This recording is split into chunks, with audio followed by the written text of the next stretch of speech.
The Pacific Coast Highway gives you nothing for free. It runs north from Malibu on a strip of asphalt owned equally by the cliff face on one side and the open ocean on the other. And between them, it concedes the driver maybe 12 feet of shoulder before the world drops away into the kind of fall that ends arguments permanently. Brian O'Connor had driven this road enough times to stop thinking about it. He drove it now the way he drove everything. Alert underneath, quiet on the surface, the way a current runs fast below still water. The Charger's speedometer held at 62. Not 60. Not 65. 62, because that was the number he had decided was right for this stretch on this afternoon. And when Brian made a decision about a number, he did not approximate it. The 426 Hemi was barely breathing at this load. The supercharger turned slowly at low throttle demand. More presence than output. A low mechanical note beneath the wind that came through the open window, tasting of kelp and salt, and the diesel residue of the container truck he had passed 3 miles back. He was thinking about his son. Jack O'Connor was 14 months old and had recently committed himself, with total theoretical conviction, to the project of walking. Not mastered it. Committed to it the way certain people commit to problems they have identified as worth solving, regardless of what the floor thinks about the timeline. Brian had watched him cross the living room 8 times in a single afternoon, arms out wide, face locked with concentration, falling, standing, trying again, without a moment's reconsideration, and had stood in the doorway for 40 minutes without being bored for a single second of it. He was thinking about Mia's laugh, the real version, not the polished one she kept for company, or the tired one at the end of a long day. The surprised version, the one that happened when something caught her completely off guard. 11 years of paying close attention to Mia Toretto had given him approximately 47 documented situations that reliably produced it. He was running through them now, sequentially in no particular hurry. The sun was directly in his mirror. The dashboard held the last warm gold of a California afternoon. The road curved north, and the ocean opened wide on his left, and Brian O'Connor was, for 4 minutes and 37 seconds, entirely at peace. Then the phone vibrated against the passenger seat. He did not look at it. He watched the next curve develop the way curves always did on this road, gradually, then completely, and kept both hands on the wheel and both eyes on the asphalt, and he allowed himself 3 more seconds. The wind came through the window. The Hemi breathed. The gold on the dashboard shifted as the sun found a new angle. Something settled in his jaw. Not hardness. Hardness implied anger, and Brian was not angry. He was resolved, in the specific way that people resolve themselves who have always understood, on some structural level, that peace is borrowed time. He picked up the phone without looking down. 2 words. Cipher active. Below them, GPS coordinates and a timestamp from 14 hours ago. He recognized the coordinates without cross-referencing them. Elena's address occupied the same filed sequence in his memory as 11 other addresses he'd committed to that system. Not because it was protocol, but because he was the kind of man who memorized things that mattered before he needed them. The timestamp placed the flag from 14 hours before his burst receiver had cycled. He ran the arithmetic immediately, the way he ran all arithmetic. Once, quickly, without returning to it. 6-hour download intervals had cost him 14 hours of lead time. He would cut the interval to 3. He set the phone face down on the seat and drove at 62 miles per hour for 6 more miles. Not because urgency was absent. It wasn't. But whatever cipher had initiated had been in motion since before dawn, and 6 miles at this speed changed nothing about the operational outcome. He had learned in undercover work that the most expensive thing you could give away for free was the flinch. He did not flinch. At mile 6, he took the exit. A secondary road. The asphalt narrowed, and the center line disappeared. A tertiary road after that, aggregate surface, the shoulders contracting to scrub. Then a dirt track that started without a sign and ended without ceremony at a gate. Chain link, padlocked, weathered to the point of apparent abandonment. The keypad was flush-mounted in the post, invisible without direct examination. 11 digits, not written down anywhere. The gate swung inward. Brian drove through. It closed behind him before the Charger had traveled 30 feet. The Ghost Hangar sat in a depression in the high desert, outside Palmdale. Invisible from altitude except at very specific low approach angles and light conditions, surrounded on all sides by what county records listed as an agricultural holding company. in Chapter 7 Liquidation. No one was coming to service it. No one had any professional reason to look at it twice. Inside, the air held at 68 degrees regardless of what the Mojave was doing, maintained by agency climate units running off a buried propane generator with 6 months of fuel remaining. The smell was 93 octane, machine oil, and the fine alkaline dust that worked its way into sealed environments, no matter how carefully you tried to stop it. Brian had stopped trying. The space had the full horizontal scale of a commercial aircraft maintenance bay. Banks of servers lined the east wall, their status lights cycling in patterns that only meant something if you'd spent 3 weeks learning the diagnostic language. The tactical console occupied the floor's center. 6 screens, satellite uplink, burst transmission array on a roof gantry. Along the west wall, a biometric weapons locker, a fabrication bench holding a half-assembled EMP unit and 2 spools of tungsten core cable, and a door leading to a room that contained a military cot, a single-burner hot plate, 2 paperback novels, and a photograph. Brian parked the Charger at the center of the floor. He sat in the car while the engine ticked down, the specific cooling contractions of a large block returning to ambient, each one distinct, each in a pattern as familiar to him as his own heartbeat. He picked up the phone, read the message once more. He got out of the car, crossed to the fabrication bench, and pulled on a pair of nitrile gloves. He resumed the EMP assembly where he had stopped it 3 days before, because resuming without ceremony was the correct operational response to a situation that was not offering alternatives. 3 hours remaining on the EMP, 2 on the harpoon housing. The stealth coating would take until dawn. He worked without speaking. The climate units ran their cycle. The servers blinked through their sequences. The photograph of Mia and Jack caught the edge of the overhead light and held it. At 11:47 p.m., the perimeter radar issued a single tone, not an alarm. A notification. Brian had spent considerable effort internalizing the difference between those 2 sounds, because the difference determined what your body did next, and what your body did next determined whether you stayed operational. He crossed to the console at the same pace he crossed everything. The radar return was a military specification surveillance drone, agency issue. He recognized the unit model from Georgia, 2013. It was running a search pattern consistent with tracking a vehicle that had departed a monitored route and failed to arrive at its expected destination. It was looking for the white Charger. Brian dialed the EMP output to its minimum effective threshold. He adjusted the beam angle to the drone's exact position, keeping the emission cone narrow enough that it would not reach the ridgeline behind it. He triggered it. 12 milliseconds of directed electromagnetic interference hit the drone's navigation computer.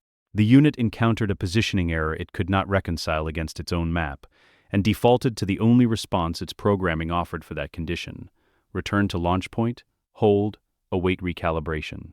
The drone climbed 15 feet to clear the terrain contour, banked south, and flew back the way it had come. The agency operator monitoring the feed would log a sensor malfunction. The Mojave generated electronic anomalies at a rate that made any individual incidents statistically ordinary. It would be routed to maintenance.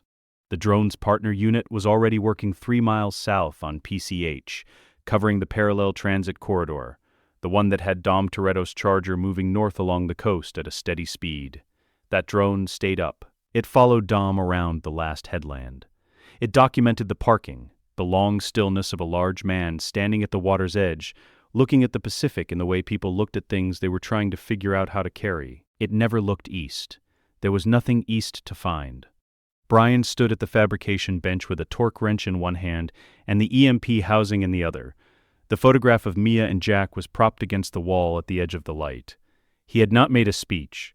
He had not called anyone. He had made a decision the way he always made decisions, quietly, completely, and without any guarantee that it would hold. He went back to work. The Manhattan rooftop had been his position since 4 a.m, 3 years into the Ghost protocol. He had stopped noticing the cold somewhere around 6. Not toughness, just the mechanical discipline of rerouting the body's complaints into background noise, a skill that undercover work built and the Ghost protocol kept sharp. The white Charger sat inside a maintenance enclosure on the roof of a 12-story commercial building in Midtown. 3 walls, a corrugated roof, no door, the kind of structure that building management companies filled with surplus HVAC equipment and thereafter ignored. From the air, it read as stored hardware. From the street, It did not read at all. Brian had identified it 6 weeks ago as the only position in a 4-block radius that offered unobstructed sightlines to the lower Manhattan target zone, while providing sufficient overhead screening to park a vehicle without registering on. Satellite thermal. He had measured the sightlines on foot, in civilian clothes, at 3 different times of day. He had timed the security camera cycles on 6 surrounding rooftops. He had parked the Charger here 3 times in the preceding month, at various hours to confirm that nobody came to this enclosure between midnight and 7 a.m. Nobody did. 6 screens ran on a custom rack across the passenger seat, building security networks across the target zone, traffic camera feeds from NYPD's Lower Manhattan Security Initiative, a passive audio relay 2 blocks from Dom's position, and on the central laptop, running in a window that had not closed in 6 months, Cypher's network traffic in real time.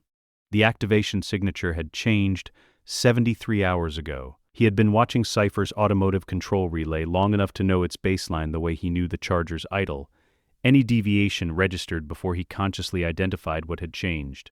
The bandwidth pattern had increased on a curve that matched, within 2.3%, the test signature he had first observed in Detroit 18 months prior when she ran preliminary trials on a closed industrial block. In Detroit, he had watched 23 vehicles execute the test sequence from a warehouse roof and filed the signature without intervening. Intervening in Detroit would have confirmed the Ghost protocol was active. That was not on the table. 3 nights ago, Cypher had run test pulses through Lower Manhattan's connected vehicle infrastructure. Not commands, pings. The vehicles receiving them logged them as background transactions, buried in 6,000 lines of daily telemetry that no one read. Brian read them through a passive tap he had installed in Cypher's New Jersey relay facility 11 months ago, during a server maintenance window arranged through a subcontractor who did not know who had ultimately hired him. This was the day. The crew arrived in the target zone at 9:47 a.m. Brian found Dom's Charger on the traffic feed by plate and by the heat signature of a large displacement V8 in cold morning air.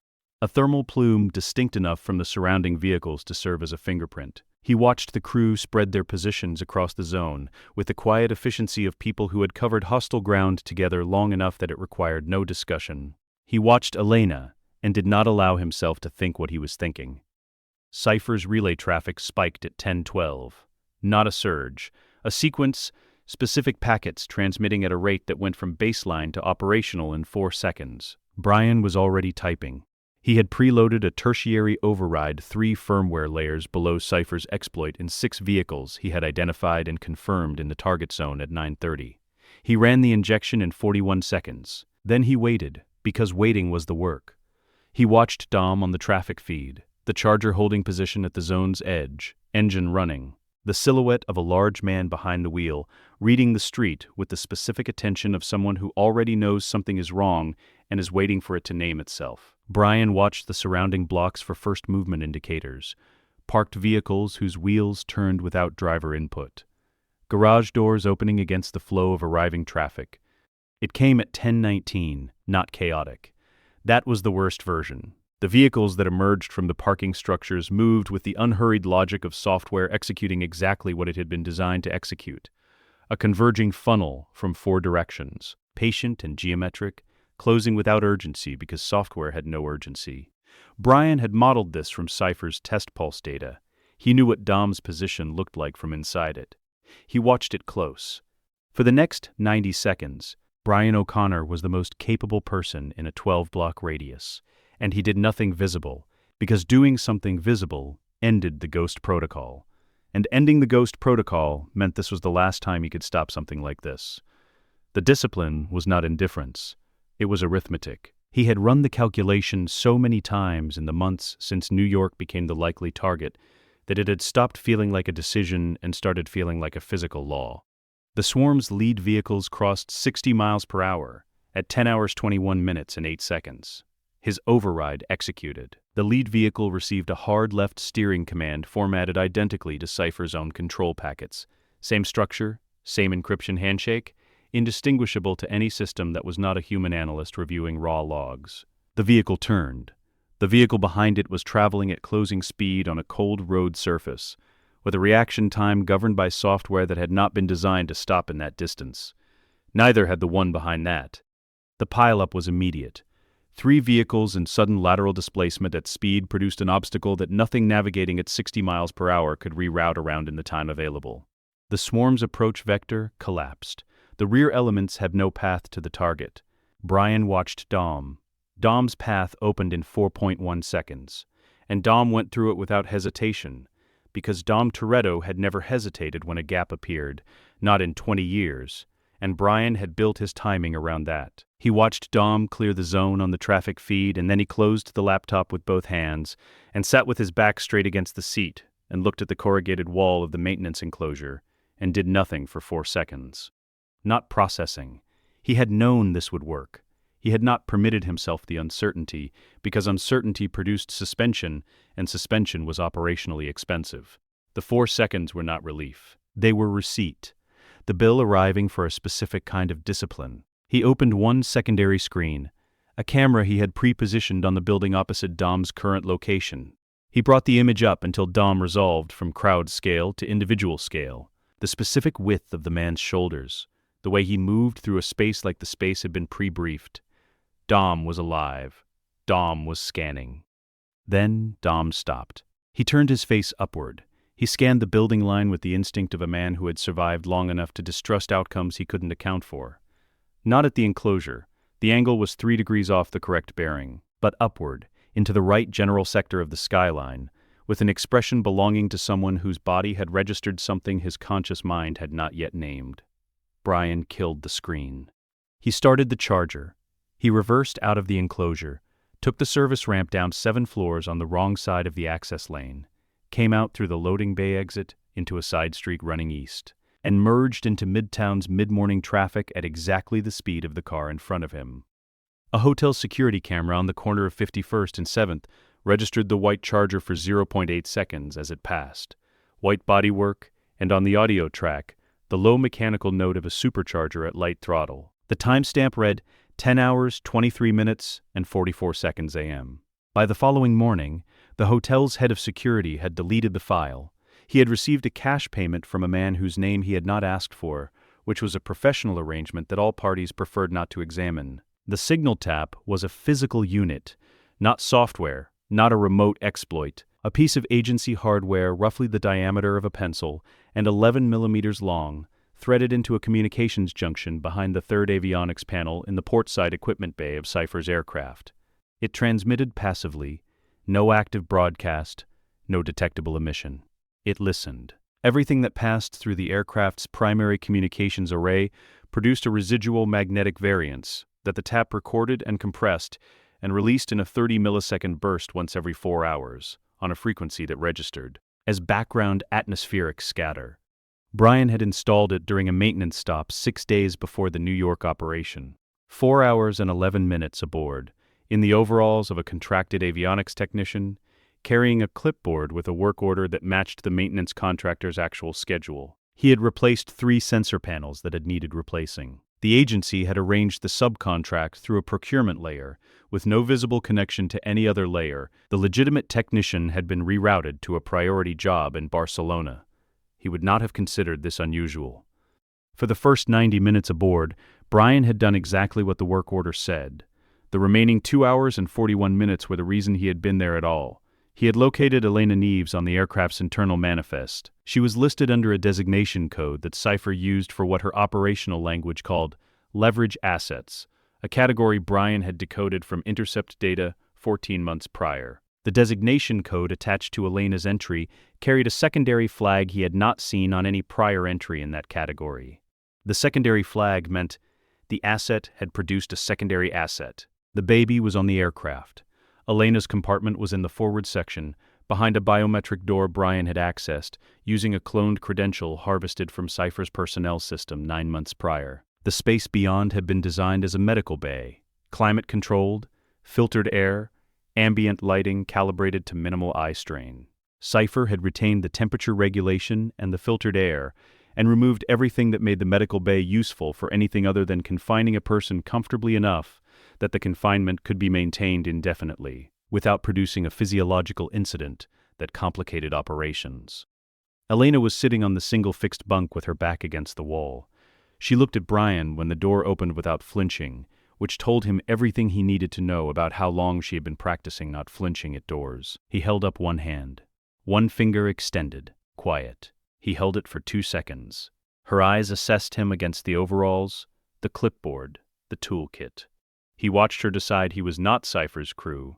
He did not know precisely what told her. He had learned not to underestimate the read of someone who had spent the last several months recalibrating every judgment call they had ever made. He crossed to the adjacent compartment. The baby was in a climate-regulated enclosure against the far wall, a plexiglass and aluminium unit designed for an infant's specific needs, monitoring leads attached to a display showing respiratory rate and pulse in green numerals. The compartment was clean and adequately equipped, which was its own specific horror, the care taken with an infant who had been selected for his operational utility rather than his personhood. On the sleep surface beside him, folded into a square no larger than a hand, was a piece of cloth. Elena's handwriting, in a pen that had run low before she had finished. A name, written the way names were written when there was no one to say them aloud to. Brian. He stood over the enclosure for 5 seconds. Then he ran the arithmetic. The operation was not ready. He had the tap installed, but had not yet completed the financial mapping on Cypher's network, had not identified her primary black site infrastructure, had not established the parallel countermeasures that would allow him to work against her at operational scale. Taking Elena and the baby off this aircraft today would confirm to Cypher that someone had breached her most secure asset platform. She would rebuild from zero, new credentials, new routes, new personnel architecture. Everything Brian had spent 14 months building access to would close overnight. He could save 2 people today and lose the ability to protect anyone connected to the crew for the next decade. He could leave them both here and preserve the operation. Elena was not in immediate physical danger. Cypher needed her functional and needed the child as leverage, which meant the child's safety was enforced by Cypher's own operational logic. He could do the third thing. The agency case was in his toolkit, beneath a false bottom above the lower tray. It had been built by R&D to a specification Brian had written 18 months ago, when intelligence first suggested Cypher was developing a leverage strategy that extended to secondary individuals. He had written the spec in a single sitting, at the Ghost Hangar, at 2 a.m, because some problems required you to think them through completely before you could put them down. The case maintained 36.8 degrees for 72 hours on a single charge. The doll had been built to match the baby specifically. Photographs pulled from Cypher's own internal system over 2 weeks of passive surveillance. Measurements extrapolated from the enclosure dimensions and equipment specs. Body heat regulation through resistive elements, calibrated to 36.7 degrees surface temperature. A breathing simulation mechanism producing chest movement at an infant's resting rate. A pulsometer embedded in the left arm, 48 beats per minute. Brian had held it once, in the Ghost Hangar, before deploying. He had put it down after approximately 4 seconds and returned to the fabrication bench. He made the exchange in 90 seconds. He had practiced it 40 times. The enclosure's access panel opened on a gas assist hinge, designed for quiet operation in a sleeping infant's environment. He transferred the baby to the agency case without waking him, a transfer requiring the kind of deliberate slowness that was operationally slower than anything Brian normally permitted himself. He placed the doll in the enclosure and positioned it against the sleep surface. He closed the access panel. He checked the display. The pulsometer was transmitting at 48 beats per minute, and the monitoring leads read it without anomaly. He closed the case. He turned back to Elena. She had been watching from the doorway of the adjacent compartment. Her face had done something complicated during the transfer.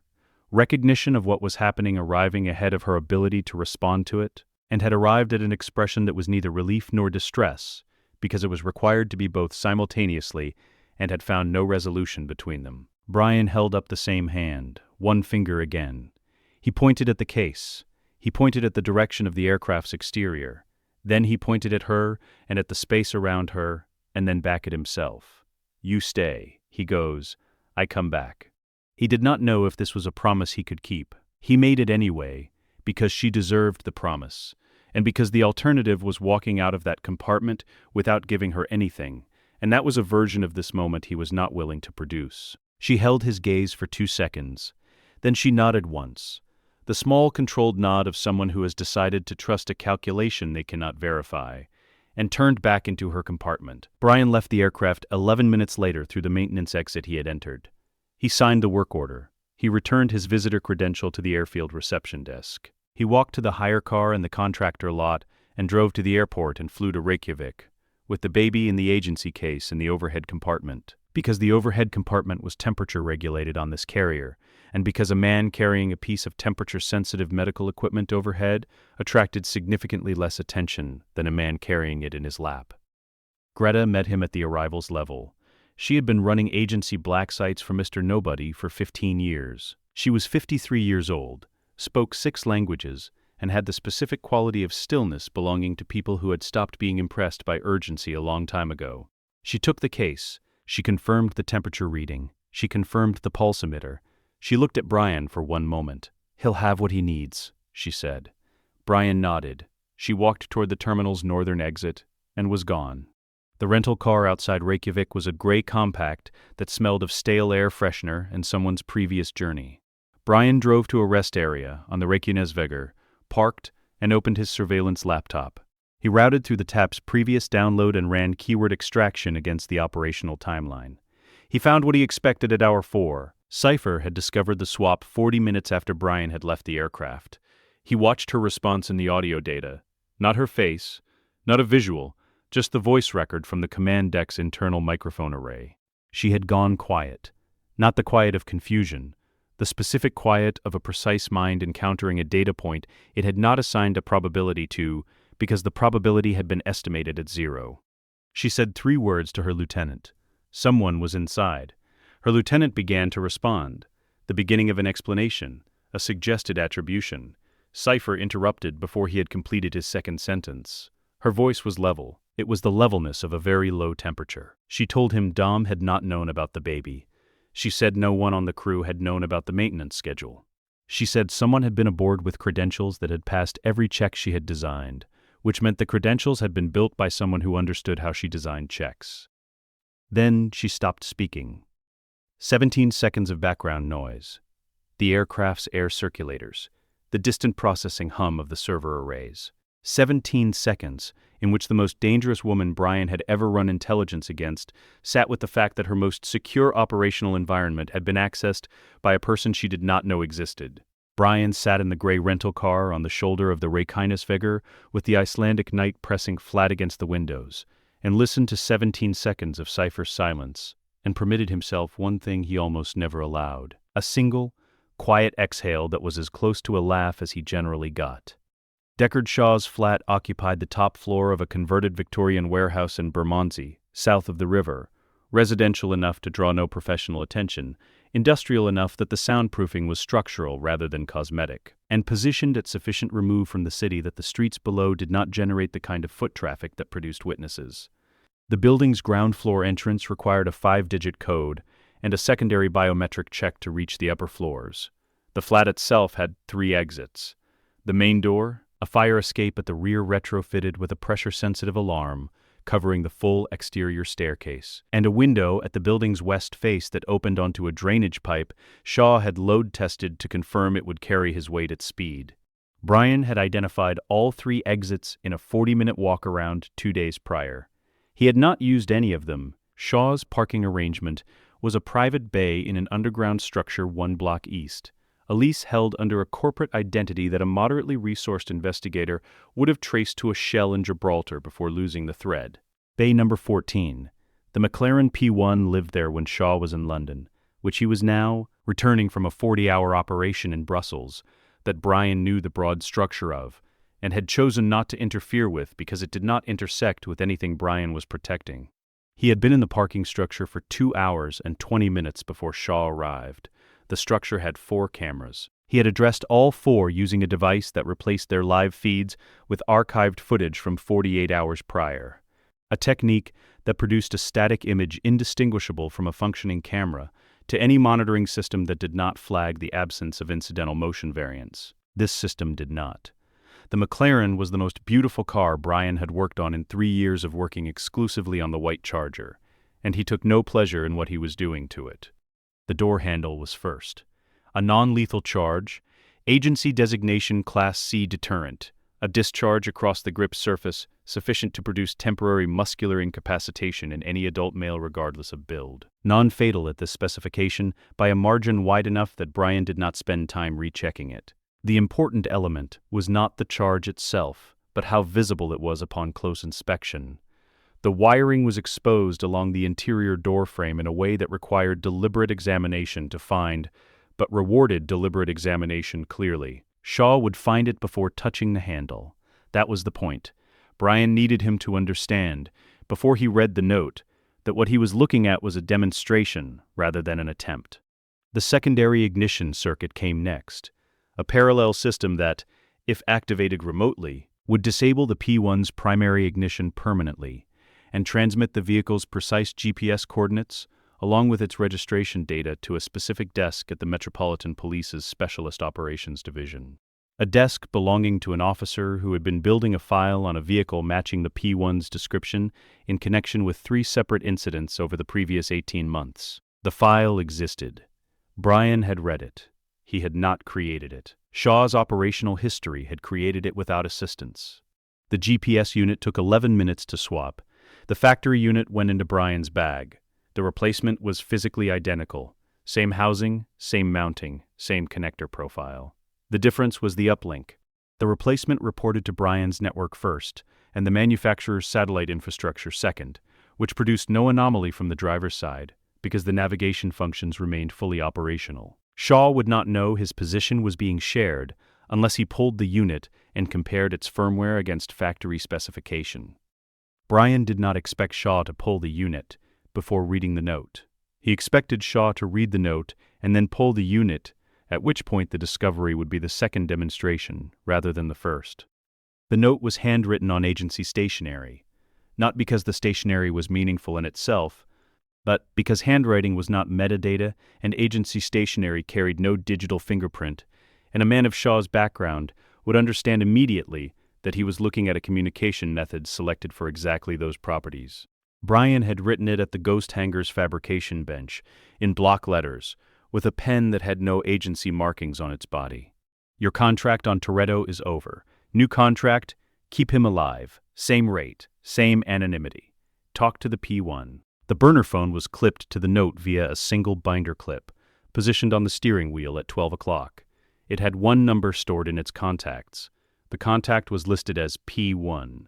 Brian was 3 miles away when Shaw found it. He knew Shaw had found it because the parking structure's ground floor access produced a motion return on Brian's perimeter monitor at 11:34 p.m., and then produced no further motion returns, for 6 minutes, longer than it took a man of Shaw's gait to walk from the entrance to Bay 14. Shaw had stopped. The pause was long enough to indicate he had found the wiring on the door handle before touching it, which meant he had approached the car with the specific attention of someone who had arrived home and found the air in the space changed in a way that did not match any of his exit conditions from that morning. The burner phone rang at 11:41. Brian picked up on the second ring. He said nothing. He had learned that the first 10 seconds of a communication with a person who had just discovered they had been outmaneuvered in their own vehicle produced more useful information than any opening statement he could make. And what Shaw's 10 seconds produced was the following: absolute silence, controlled breathing at a rate indicating elevated heart rate being actively managed downward, and then, at the 7-second mark, a short exhale through the nose that was as close to impressed as a man of Shaw's economy was likely to get. "You're better than I thought you were," Shaw said. His voice was level. The southeast of England compressed beneath a professional neutral he had developed at some early point in his career, and never reversed. The regional bass audible only at specific frequencies and specific words, scrubbed of everything that would give a room a foothold on him. Brian had listened to 11 hours of Shaw's voice through various intercept recordings, and still found it difficult to fix any emotional content in it beyond what Shaw deliberately placed there. He placed nothing in the statement about Brian's competence, except the competence of the statement itself. "The contract on Toretto," Brian said. "When did you take it?" 4 months ago. You've had 4 months and he's still breathing. I work to my own timeline." "Your timeline just changed," Brian said. "The terms are on the note. A pause. Not the pause of a man considering whether to accept terms, the pause of a man determining how much he wanted to know about who was offering them." "Same rate," Shaw said. "You have access to the contract financials." "Yes, that's a very short list of people." "It is. Who are you working for?" Shaw said. It was not a question in the way he said it. It was a categorization request, a professional reflex, the same one Brian had exercised the first time he sat across a table from someone whose operational capacity exceeded his institutional backing. "Nobody important," Brian said. 3 seconds. "That's not an answer," Shaw said. "It's the only answer I'm going to give you. The contract terms don't require you to know more than that." Another pause. Longer this time, Brian heard the McLaren's door open, Shaw getting in, or getting close enough to examine the interior in detail. He heard the specific click of a torch, activating. Shaw was checking the engine bay. "The GPS," Shaw said, replaced. "You're monitoring my position. When it's relevant to the operation, and when is it relevant?" "When Toretto is in range of something you should know about," Brian said. "The monitoring goes both directions. You'll have access to a position feed for the crew updated every 2 hours. If something is moving toward them that I don't have coverage on, you'll know before they do." Silence.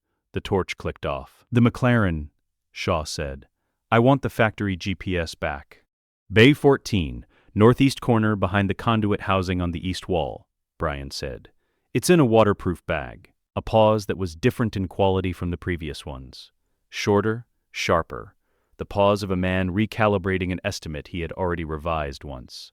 "The charges on the door handle," Shaw said. "Class C. You'd have been fine.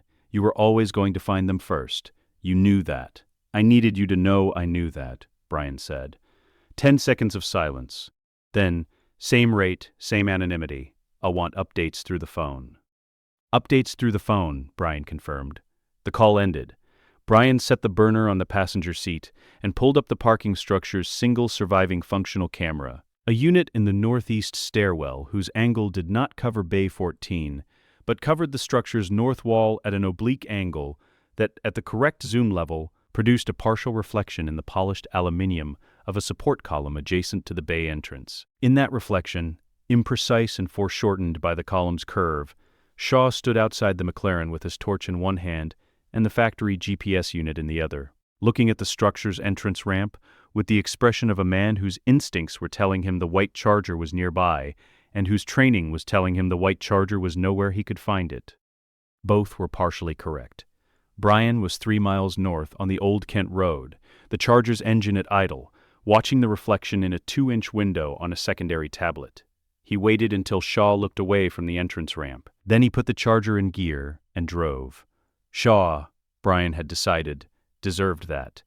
A man of his ability, discovering he had been outworked in his own vehicle, on his own ground, by someone he had not known existed, the minimum dignity Brian could extend was not gloating over the discovery from close range. 3 miles was close enough to confirm the operation, far enough to mean something. Edinburgh was the wrong city for this. Brian had known it from the satellite imagery and confirmed it on foot 3 days prior, walking the old town's close network in civilian clothes, with a rangefinder running on a phone that reported to his own servers, rather than any carrier infrastructure. The city's medieval architects had designed for horses and pedestrian traffic, and the civic assumption that nothing wider than a cart would need to move at any useful speed through these lanes. 500 years of subsequent construction had not corrected this. The closes connecting the Royal Mile to the streets below ranged between 2.5 and 3 meters in width, bounded on both sides by stone that had been there since the 15th century and intended to remain considerably longer. The white charger, wide-body veilside kit, extreme rear quarters, was 2.1 meters wide. He had spent the second day mapping the corner geometry in a hire car, running 6 of the 12 closes he had identified as viable corridors at increasing speeds. Not to test physical clearances, he knew those from the charger specifications and the rangefinder's data. He was mapping what the corners demanded at speed, where the lane kinked before it showed you it was going to kink, where the stone walls caught the headlights half a second before the corner committed. The hire car gave him the timing. The charger would give him the margins. The hydraulic narrowing system could bring the rear quarters in by 11 inches. It took 0.9 seconds to move the full distance. Brian had practiced the input sequence until the timing lived in his hands rather than his head, because in these lanes there was no time between deciding and doing. On the 3rd day he ate cold curry in a car park, off the Cowgate, and decided Edinburgh's food was, with the notable exception of the curry, a form of institutional punishment. He was in position on Arthur Seat's Western Approach Road at 2:47 a.m. when Jakob Toretto's vehicle entered the old town from the east. He tracked it on the portable tactical screen propped against the Charger's steering column, the thermal signature of a high-output engine running hard in cold Scottish air, unmistakable in the surrounding silence.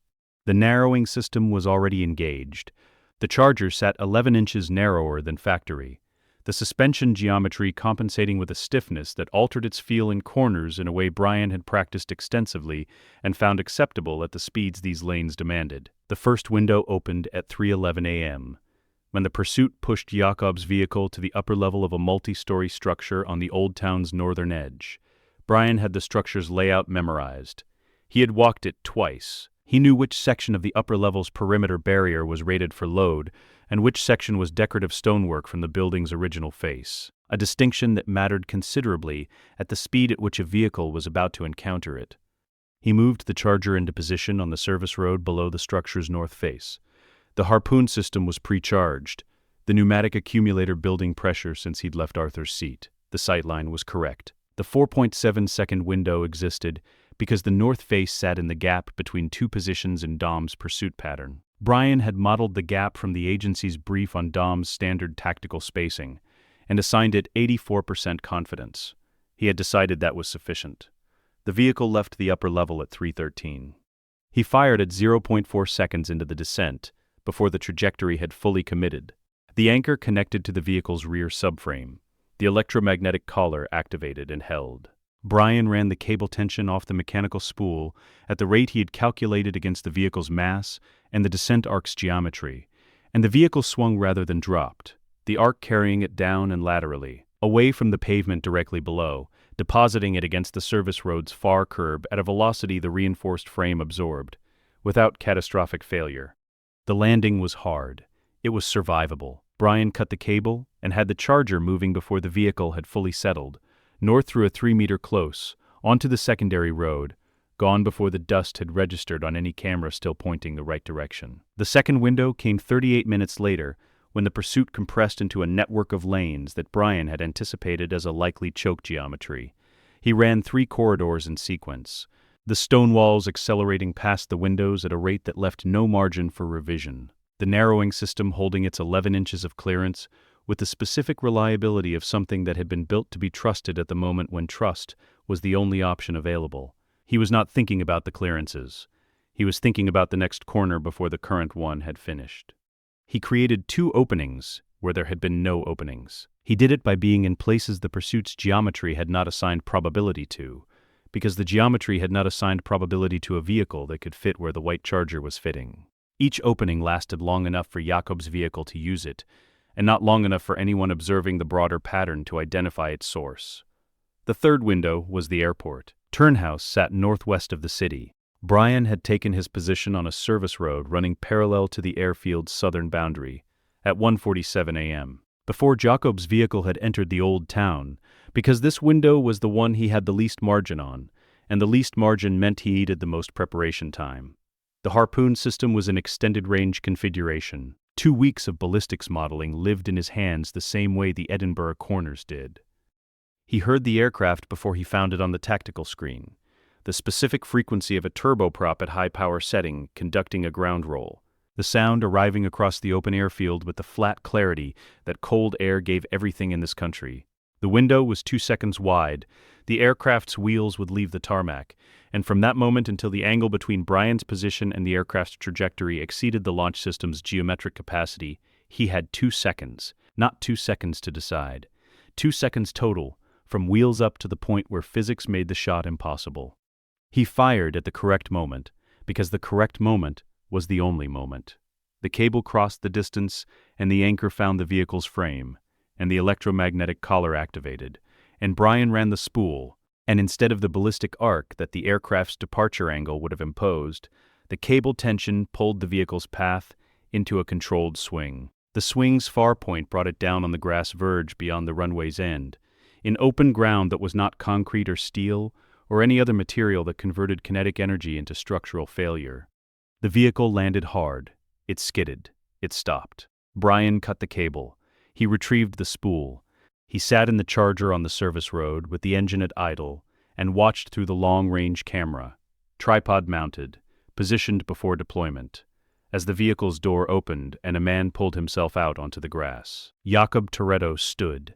He tested his weight on both legs. He looked at the aircraft climbing away to the northeast. He looked at the vehicle. He looked at the ground around him with the specific attention of a man attempting to understand by physical evidence alone what had just happened to him, which was a problem he would not solve because the physical evidence had been designed to be insufficient. Brian watched him for 4 seconds. Then he disassembled the tripod, stowed the camera, put the Charger in first gear, and drove south toward the A1 and the long route to the Channel crossing. He thought about Dom for most of the drive, not consciously, not the deliberate examination of a subject he had selected. It came the way things came on long night drives when there was nothing requiring immediate processing, without invitation, occupying the space between tasks. He thought about Dom and Jakob and the specific nature of a fracture that had been accumulating interest for 20 years, the kind of damage that did not announce itself as damage until the structural load arrived and the thing that should have held did not hold. Brian had no siblings. He had grown up understanding this as a neutral fact, a condition of his particular life, neither deficit nor advantage, simply the shape of the thing. He had never examined it closely because there had been nothing to examine it against. Somewhere behind him on a grass verge outside Edinburgh, a Toretto had walked away from something that should have killed him, and did not know why. The file on Jakob said he was a traitor to the family. The file also said Brian O'Connor had retired to a beach in California. He drove through the dark and the flat Scottish landscape opened ahead of him, and the A1 appeared and he took it south at exactly the speed limit. The Charger's engine quiet in the acoustic baffling mode, the tactical screen dark, the cable housing reloading itself on the automated spool cycle with a series of low mechanical clicks that measured out the miles in the silence. The ritual had started when Dom was 16 years old and had not changed in the decades since. After every operation, every job, every mission, every fight that ended with the crew still breathing and the cars still rolling, he came back to the garage. He did not schedule this. He did not think about it. The garage pulled him the way water found its level, and he went the way he had always gone, without examining the direction. Tonight, it was the Charger. It was always the Charger. He had been working for 40 minutes by the time the house went quiet behind him. Letty's light going off at the back, the particular sound of the structure settling around the absence of waking people. He noticed this the way he noticed everything in the garage, peripherally, in the background layer of his attention, information received and filed without interrupting the primary work. His hands were already moving through the engine bay with the authority of someone who had learned this architecture before he had learned to shave. Post-mission checks were not mechanical anxiety.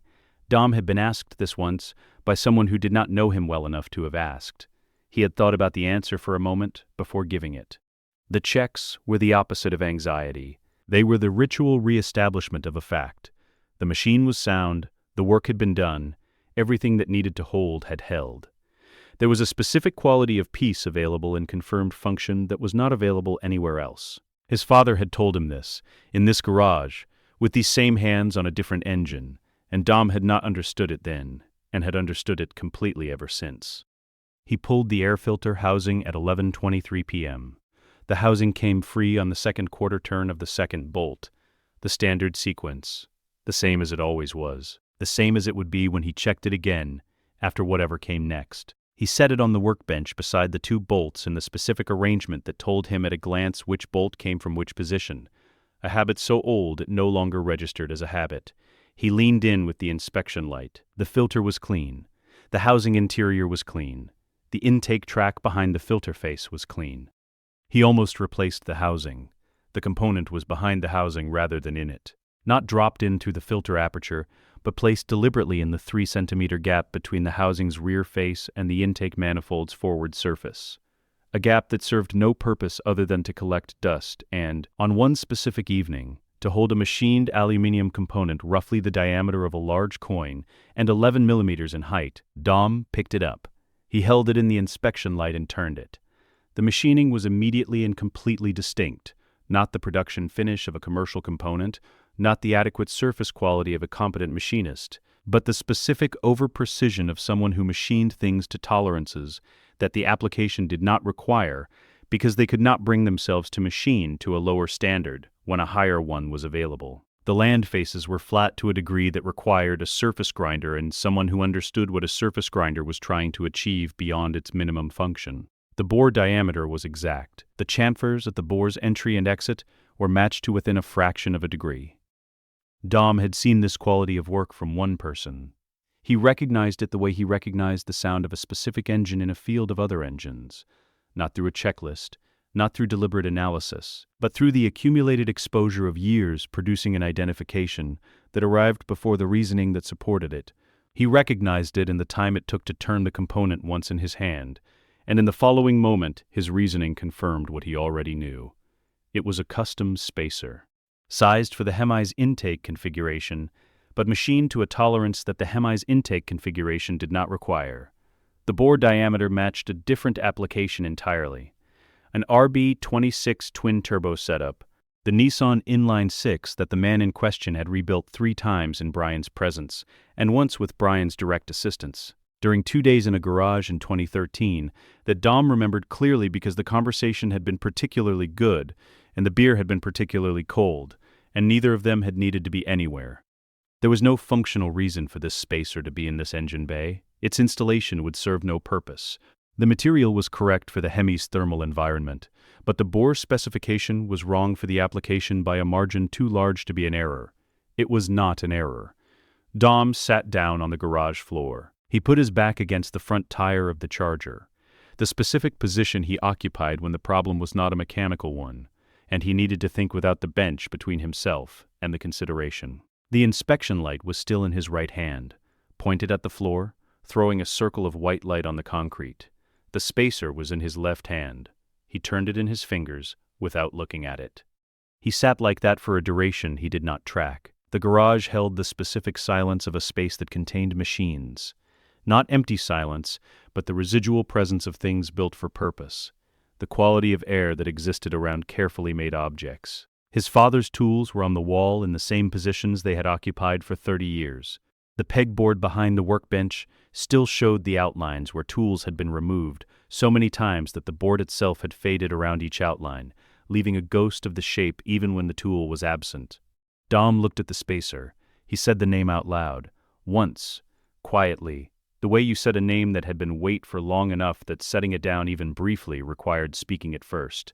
The garage received it without acknowledgement. The weight that shifted when he said the name was not grief leaving. It was grief reclassifying itself, reorganizing from the category of permanent loss into something that did not have a clean name in any language Dom had access to. The category of loss that was not loss, but had been stored there because the alternative category did not have enough information to justify opening. He did not analyze this.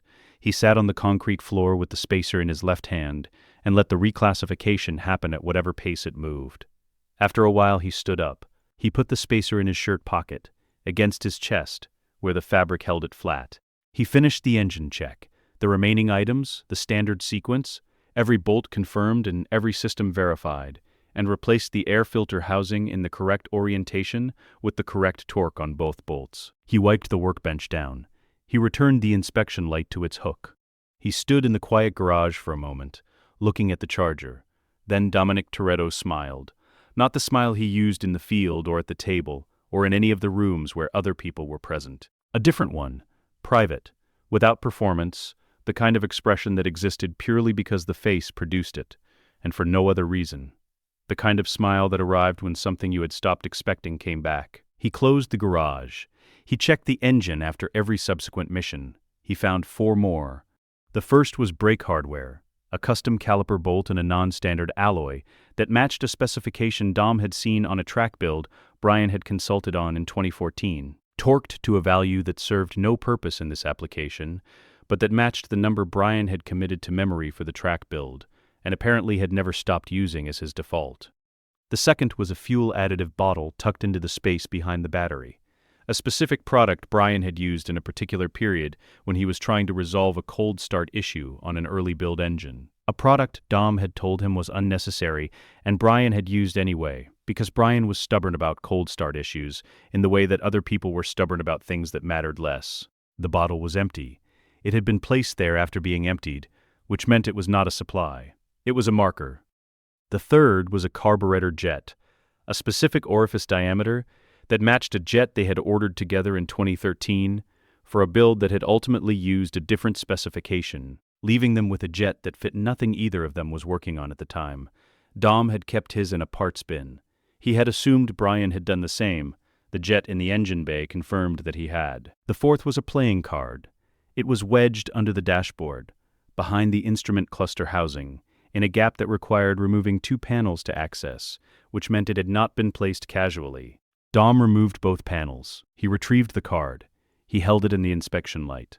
The 5 of spades. They had established the code in 2003, during a period when the crew had needed a simple contact confirmation system that required no technology and no language that anyone intercepting the communication could interpret. The 5 of spades meant one thing in the system they had agreed on, and never written down and never explained to anyone else.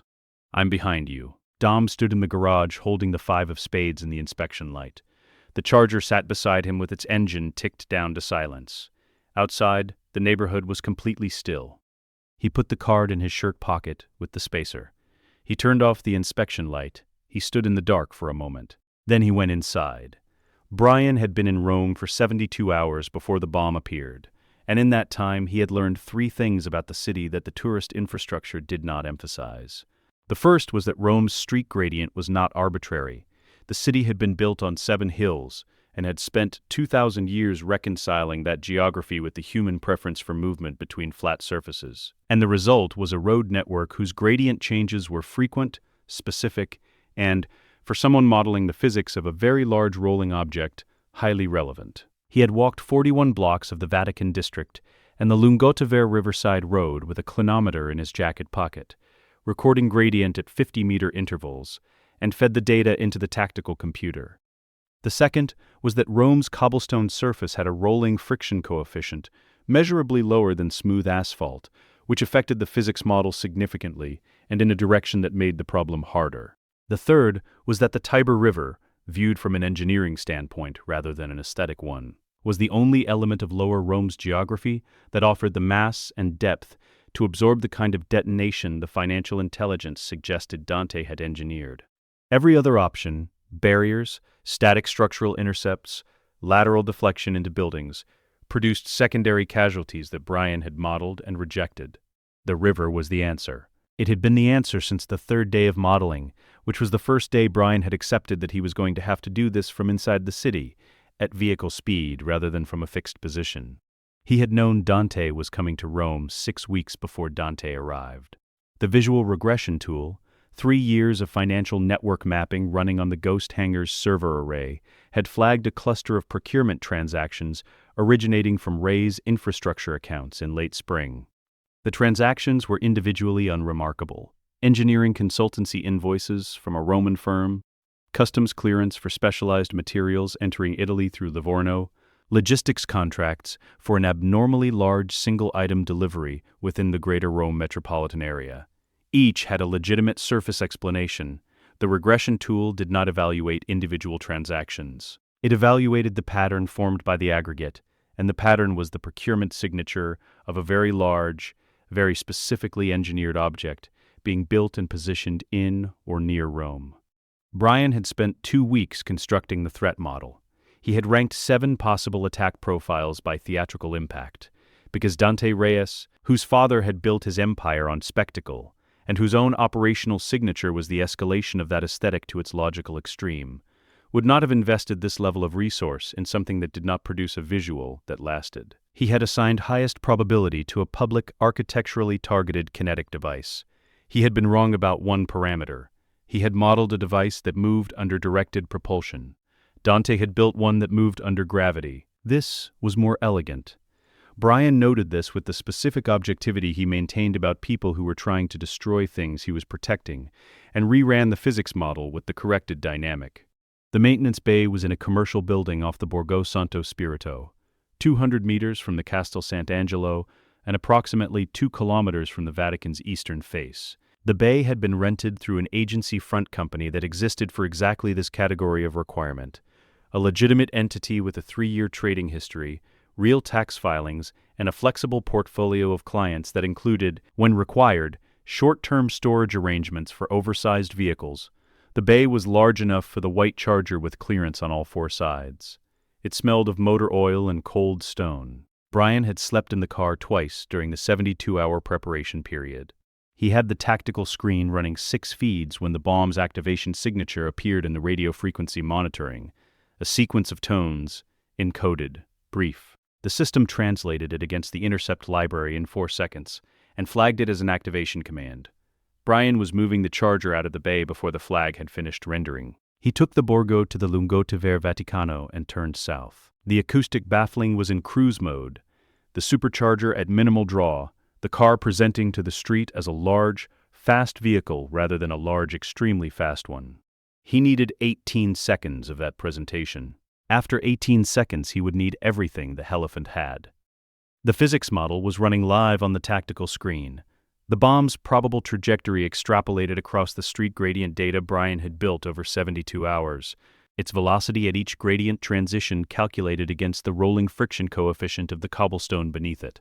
He was watching a probability cone narrow as the model incorporated real-time data from the crew's radio traffic, which Shaw had facilitated by positioning a relay unit at Dom's approach corridor 4 hours earlier. The cone narrowed to a single corridor at the 11-second mark.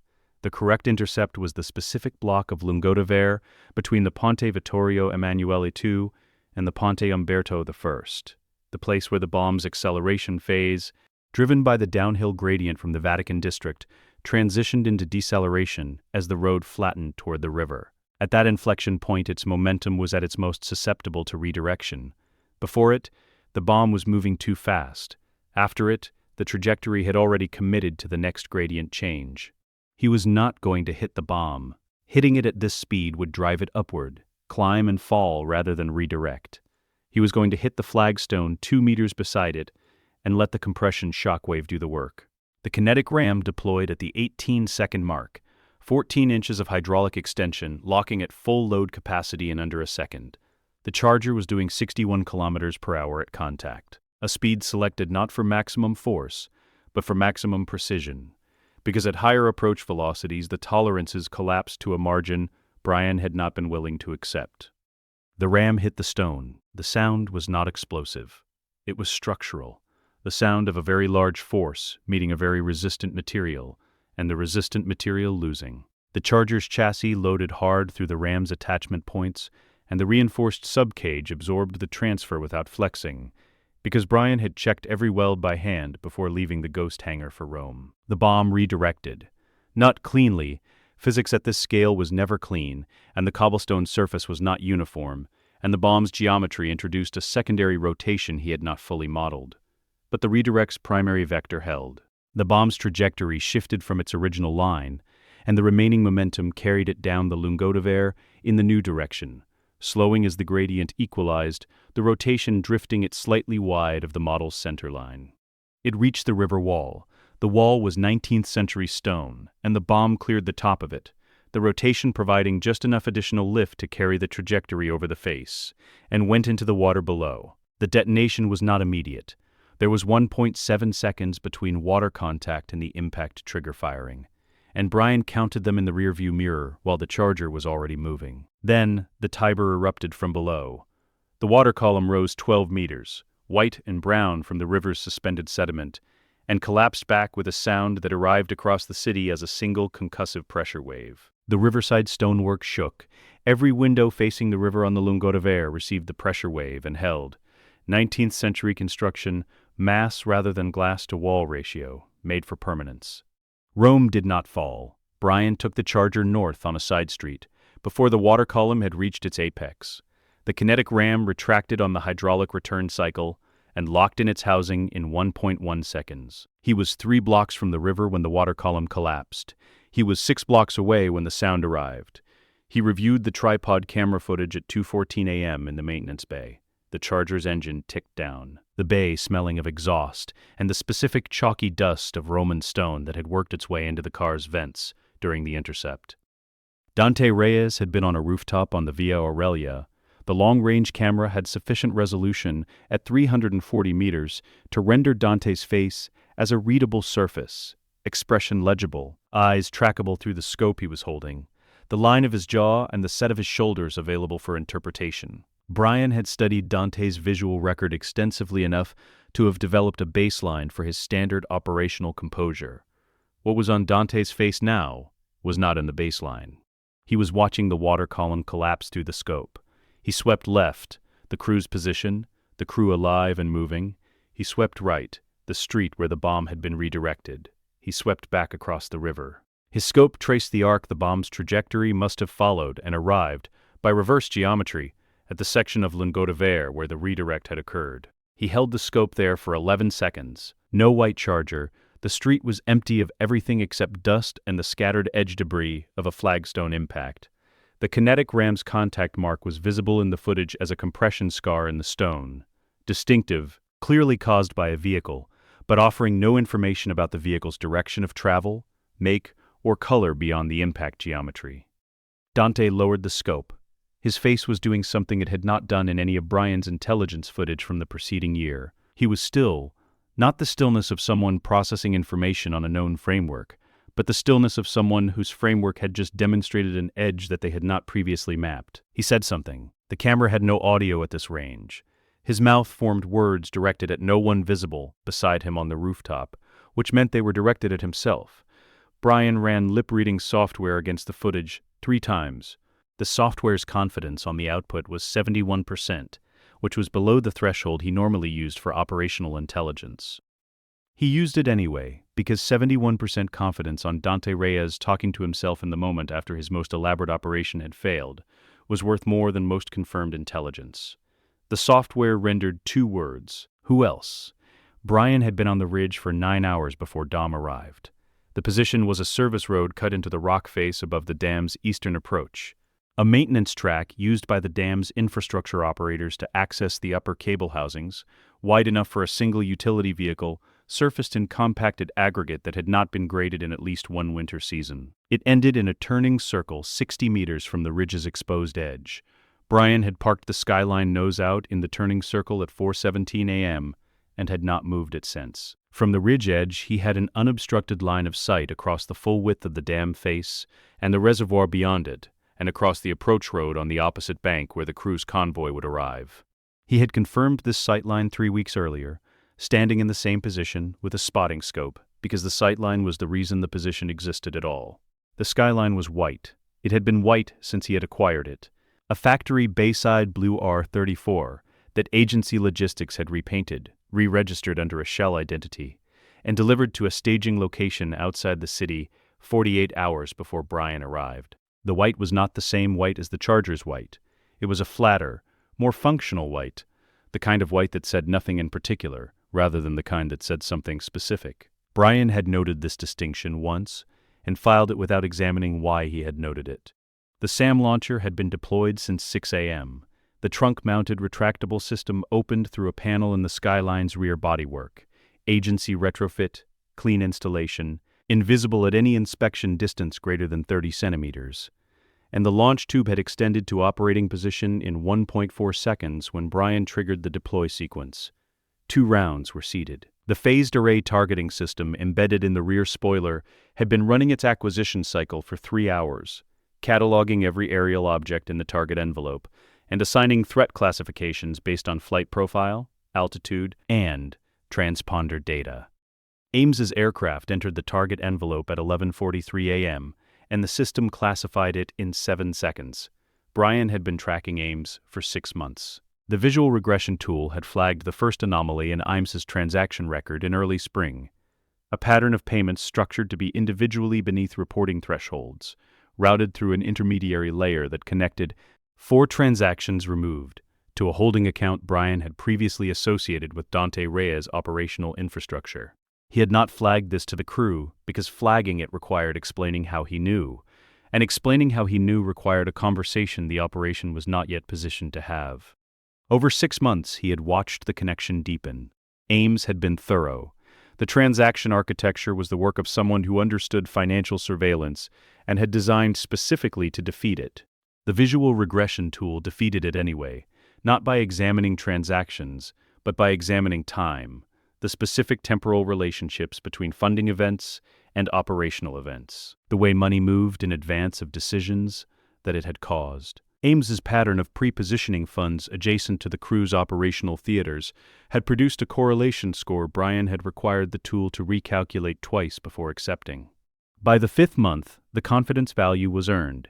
He had not found a way to expose Ames that did not simultaneously expose himself.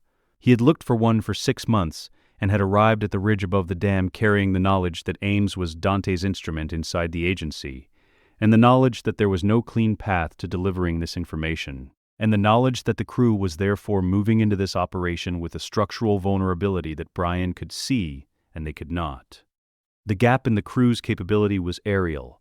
Whatever Dante had arranged through Ames would come from above, because the dam's geography made above the only uncontested approach vector. The crew could handle everything at ground level and below the dam's face. They could not handle an agency aircraft with cleared airspace and an Ames at the controls. The phased array gave him tone lock on Ames's aircraft at 4.1 seconds. Dom was on the dam face.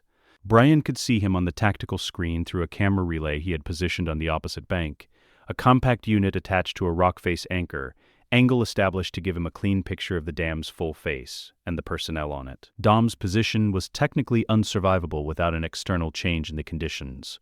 Brian had been aware of this since the operations threat model had reached its final configuration 3 days earlier, and he had been aware of it with a specific quality of awareness that required no emotional processing to arrive at its conclusion, because the conclusion had only one shape.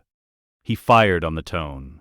The Stinger-derived warhead left the launcher on a booster charge, a sound that was not loud, not the sound a weapon made in film or in the imagination of people who had not been near one when it fired, but a specific compact percussion, dense and flat, existing and then gone in the same instant, and crossed the distance in 3.2 seconds, at Mach 2. The detonation hit the starboard engine. The engine's thrust collapsed from operational to 0 in a fraction of a second. The asymmetric condition, one engine at full power, one at nothing, imposed a yaw on the airframe that its control surfaces could not arrest at this altitude. The aircraft went over. It came down away from Dom's position, the targeting choice made 3 weeks earlier, the specific engine selected because its failure produced a terminal trajectory that did not intersect with the dam face or the crew's positions on it. Dom watched it fall from the dam face. He watched it for the duration of its fall. 3 seconds, 4, the way people watched large things fail, with the specific attention that the scale of the failure demanded. Then he scanned. Brian watched him scan on the camera relay. The movement systematic, the instinct of a man who had survived too long on the principle that outcomes without visible causes were not outcomes without causes. Dom scanned the far bank. He scanned the approaches. He scanned the ridgelines. Brian put the skyline in first gear. This was the choice, not the firing. The firing was the arithmetic of an unacceptable alternative, and arithmetic was not a choice in any meaningful sense. This was the choice. Whether to clear the ridge at a speed and an angle that would be visible from the dam face for a specific duration, or whether to reverse down the maintenance track and remain invisible and let Dom scan the ridgeline and find nothing there. He had thought about this for 3 weeks. He had not resolved it until this morning. He had resolved it not through argument, but through a different kind of arithmetic. The calculation of what Dom needed to carry the weight of the next phase of this operation, and whether that weight was carryable without knowing that the ridge above him had not been empty. He did not need Dom to know who. He needed Dom to know that the ridge had not been empty. He cleared the ridge at speed. The Skyline's RB-26 produced a sound on the ridge, the twin turbos on boost in the thin air above the dam, the sequential exhaust note of a straight 6 at high load in cold conditions, that crossed the open space between the ridge and the dam face in the time sound took to cover that distance, which was less time than it took Dom to process what his eyes had already registered. From Dom's position on the dam face, the skyline was visible for 1.8 seconds before the ridge geometry put it below his sightline. White car.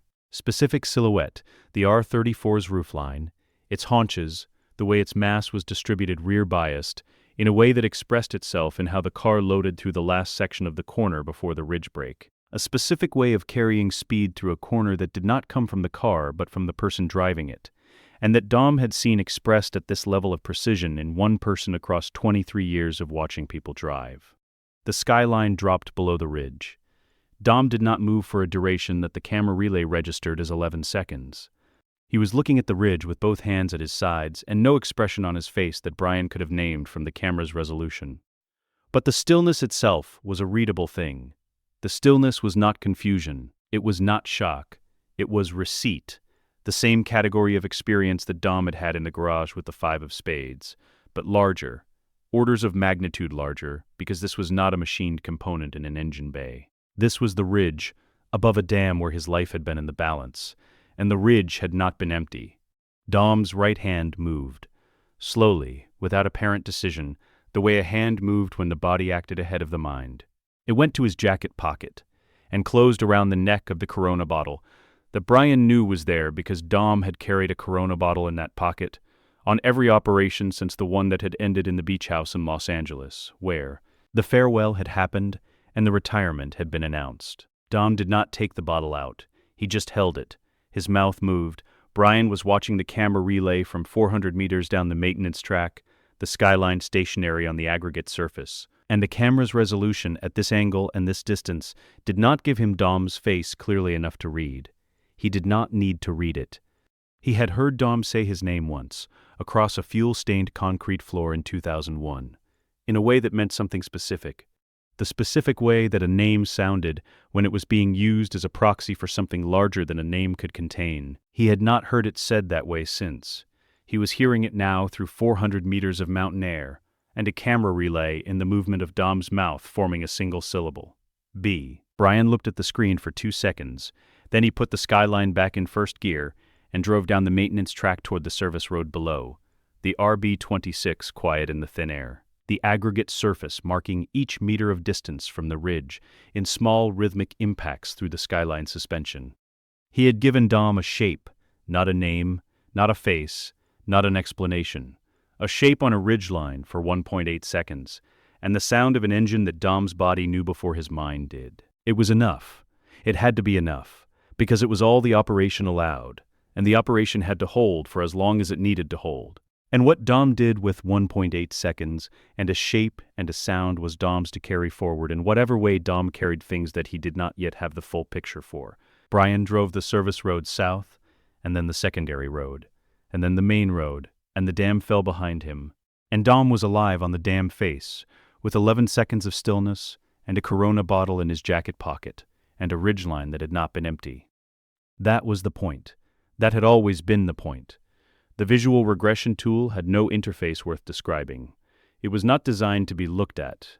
It was designed to be correct, and those 2 requirements had proven, over 3 years of iterative development at the Ghost Hangar's fabrication bench, to be mutually exclusive with anything that could be called visual elegance. The central display showed a network map that resembled, to anyone without the context to read it, the kind of diagram produced when someone emptied a box of string onto a dark surface and photographed the result.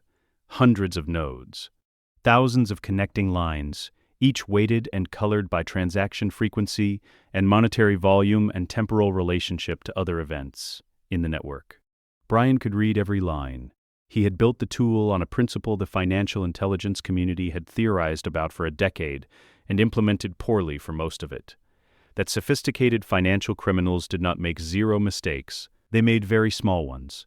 Mistakes at the level of timestamp relationships between transactions that should have been temporally unrelated. Rounding errors in currency conversion that revealed the conversion's true origin. Registration dates for shell corporations that clustered in ways reflecting human scheduling behavior rather than the randomized distribution a genuinely independent set of entities would have produced. Individually, each anomaly was noise, aggregated across 3 years of passive data collection and run through a correlation model Brian had written himself, over 6 months of evenings at the Ghost Hangar hotplate. The noise resolved into signal.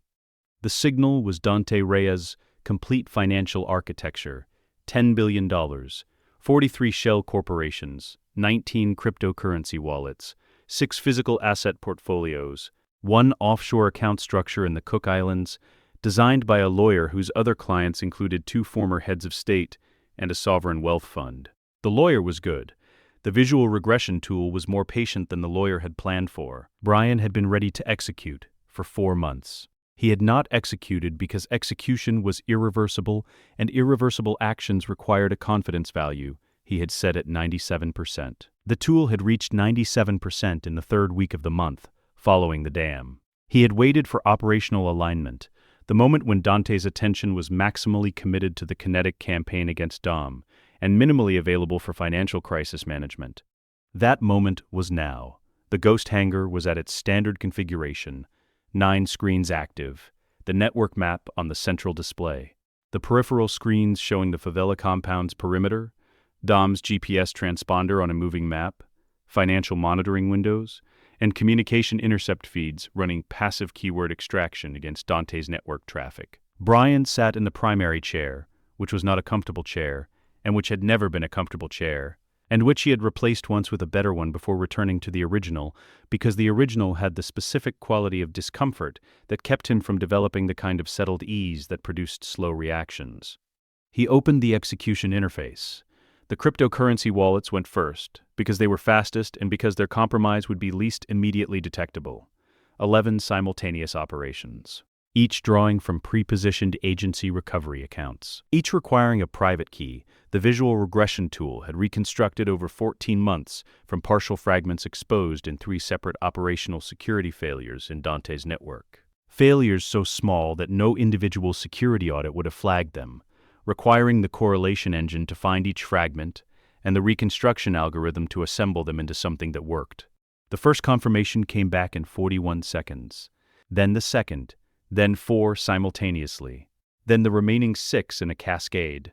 Brian watched the nodes on the network map, the 11 wallet nodes, green since the day he had first mapped them, transition to a different color. Not dead, suspended, empty and suspended, which was its own specific category. $847 million. Under 2 minutes. Silent. The shell corporations were next, 18 months earlier, embedded in the compliance monitoring software of financial institutions across 7 jurisdictions. He had placed dormant code fragments that would execute a specific set of regulatory filing triggers when they received a remote activation signal. He sent the signal. The triggers fired simultaneously across Frankfurt, Singapore, Luxembourg, the British Virgin Islands, and 3 further jurisdictions. Compliance alerts generated. Accounts flagged. Suspicious activity patterns identified by systems that had been designed by the institutions themselves and that were now, without those institutions understanding why, pointing at Dante Reyes's operational infrastructure and producing the exact outcomes those systems had been built to produce. The shell's operating accounts froze within 4 minutes. On the network map, node after node shifted from green to amber, not seized, not dead, but locked in the specific state that prevented any outward transfer and that would require months of regulatory engagement to resolve. The physical assets were last. Not seized, Brian had no mechanism to seize a building from a ghost hangar in the Mojave and had not tried to build one.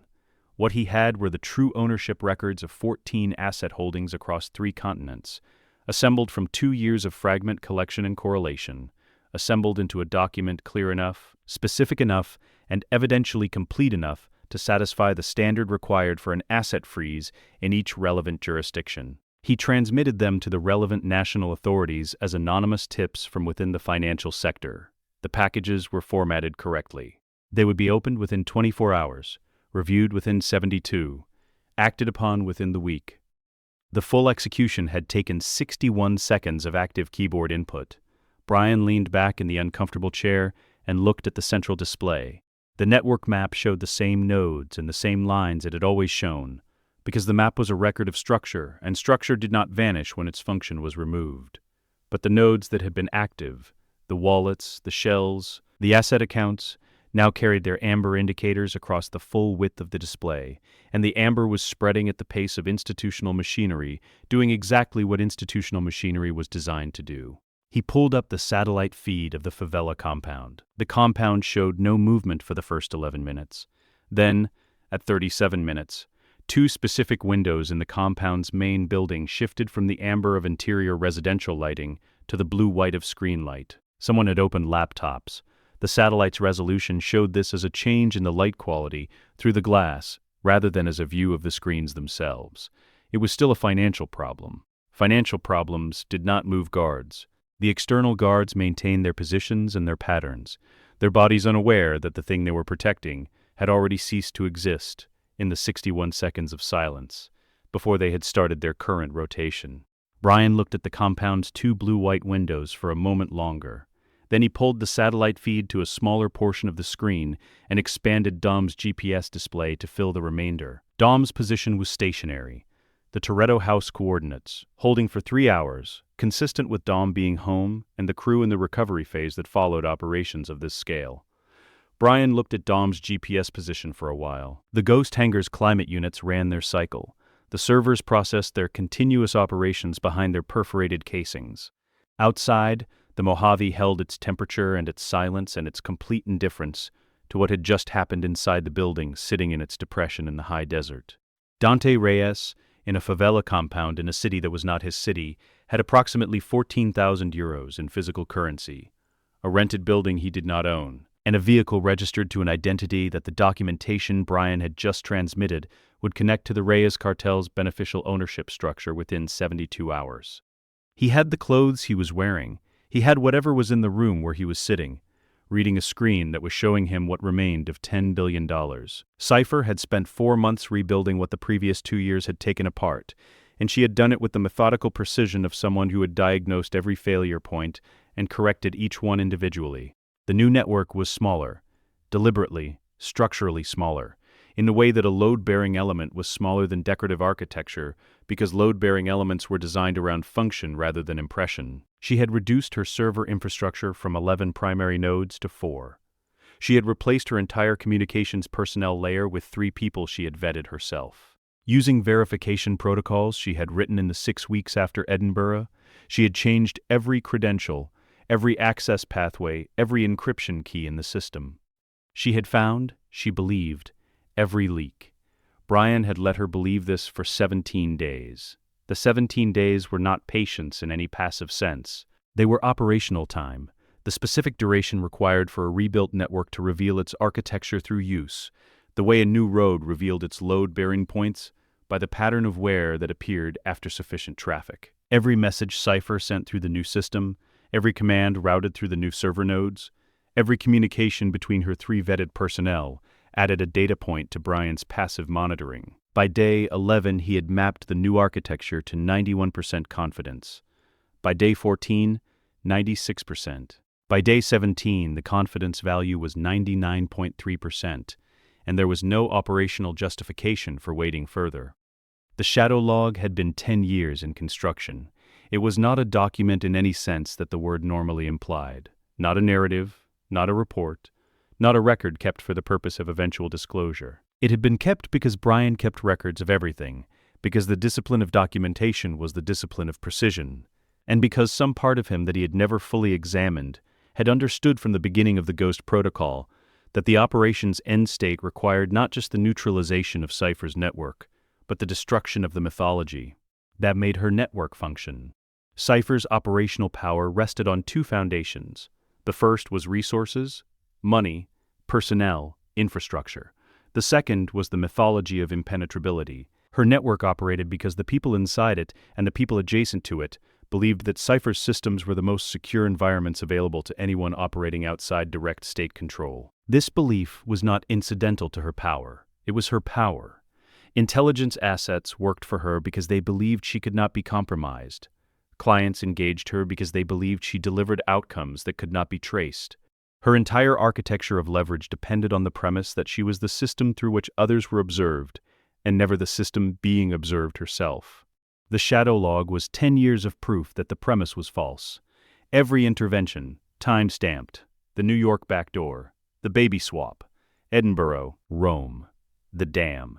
Each entry signed with a key that could only exist inside Cypher's own system at the moment of the intervention, which meant she couldn't dismiss it, couldn't reattribute it, couldn't call it fabricated. It was signed in her own handwriting, forensically, irrefutably, signed in her own handwriting, assembled from data that no one outside her network could have accessed, and that proved, entry by entry across 10 years, that someone had been inside every wall she had built, at every moment she had believed herself most secure. The mythology was not damaged. Mythologies could survive damage. The mythology was structurally false, and the proof of its falseness had been assembled from inside it, and there was no frame from which Cypher could examine the log and find an alternative interpretation. Brian transmitted it at 3:14 a.m. on the 18th day. The transmission went through the back door he had maintained in Cypher's server architecture since 2015. The original access pathway never closed because Cypher had never known it existed. The log arrived at Cypher's primary display terminal as a locally generated file, indistinguishable in its metadata from a document created on the terminal itself by a user with full administrative credentials at the timestamp of its arrival. Simultaneously, 11 identical copies placed themselves in locations throughout Cypher's own network infrastructure: server partitions, backup drives, archived communication logs, in locations routinely maintained. That would survive any deletion attempt directed at the primary terminal because a deletion thorough enough to reach all 11 would take longer than Brian's monitor needed to detect the attempt, and the mirrors needed to reroute. The self-executing transmission timer began at 3:14 a.m. plus 1 second. 72 hours from that moment, the log would transmit itself to the Signals Intelligence Directorate of 6 national agencies, 2 international financial intelligence units, and a journalist at an organization whose source protection protocols Brian had reviewed and found adequate. The timer could be disarmed from one location, the Ghost Hangar's primary console, by Brian, using a disarm sequence that existed nowhere else.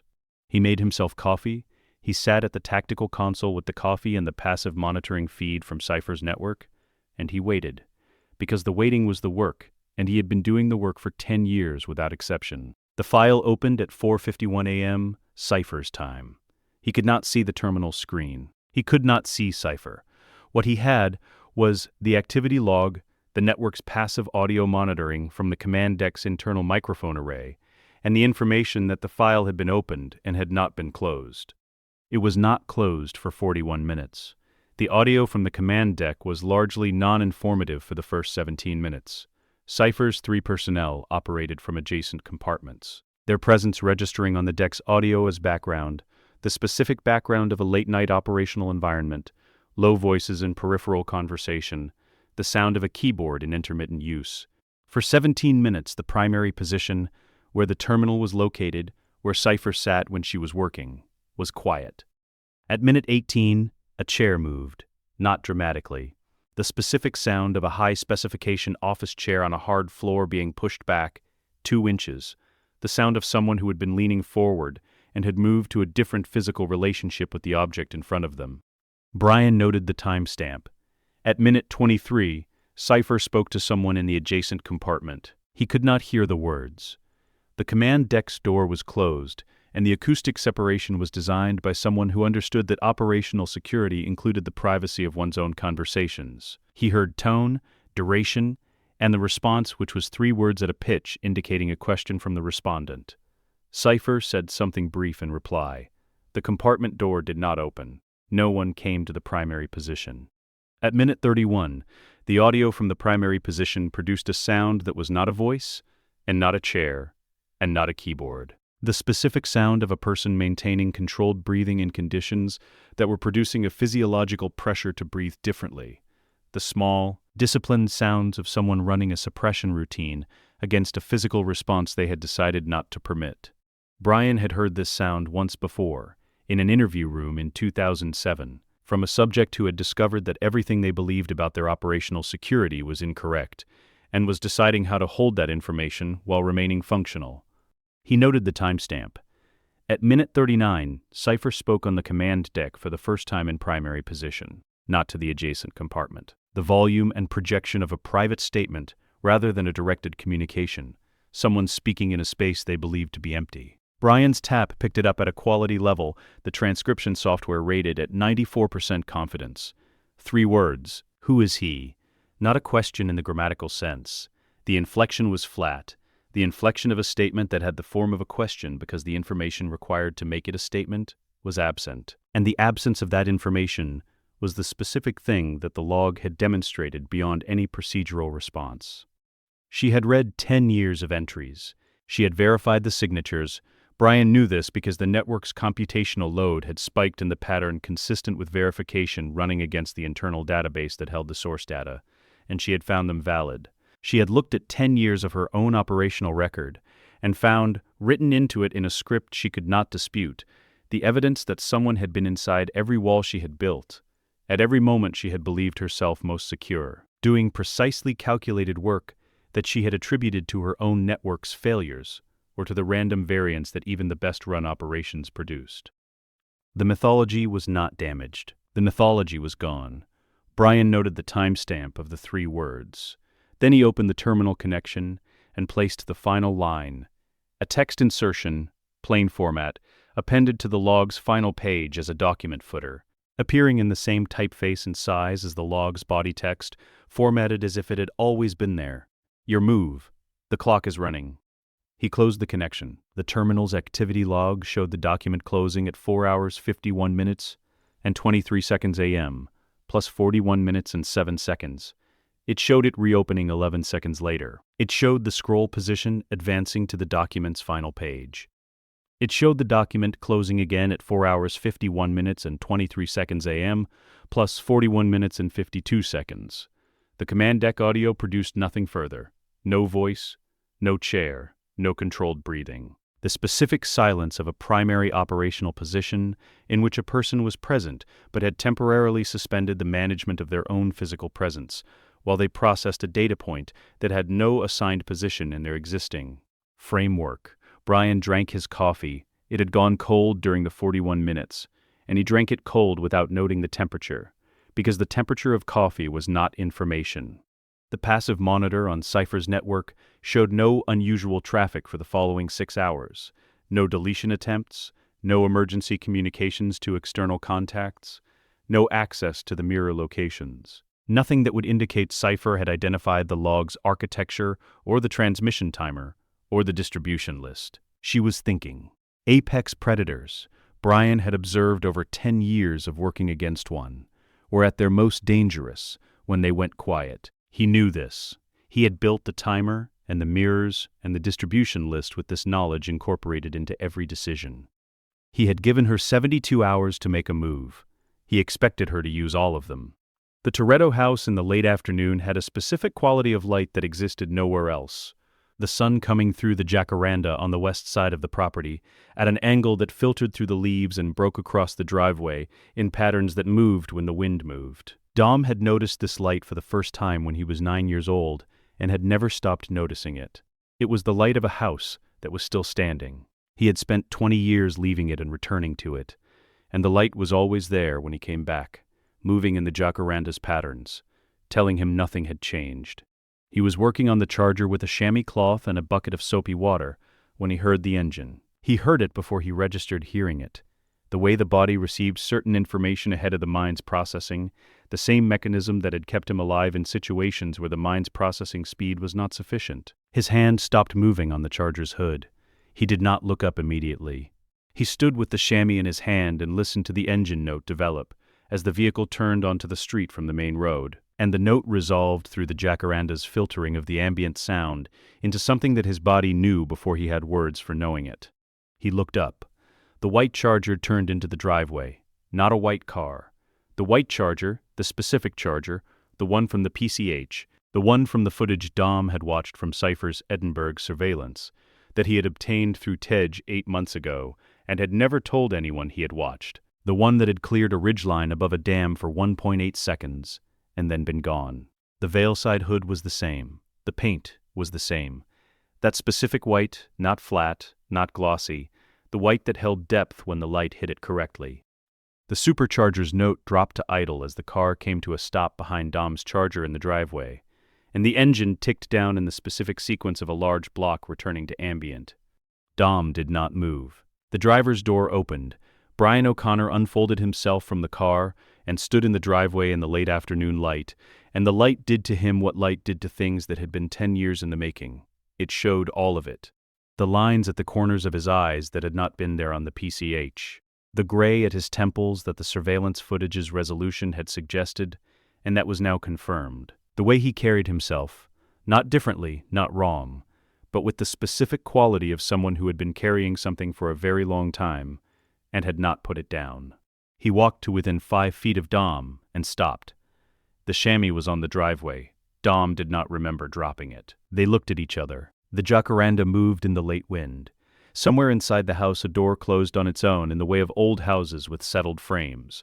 Dom's jaw worked once and settled. The calculation of what to say first against the full weight of what there was to say produced the result it always produced in these situations, which was silence, because silence was the only container large enough for the initial volume. Dom said, "You were there, in New York." "Yes," Brian said. "Rome." "Yes."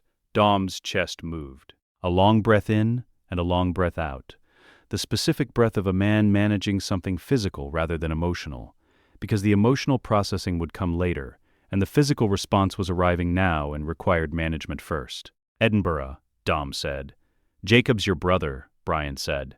"I wasn't going to let him fall." The driveway held that for a moment.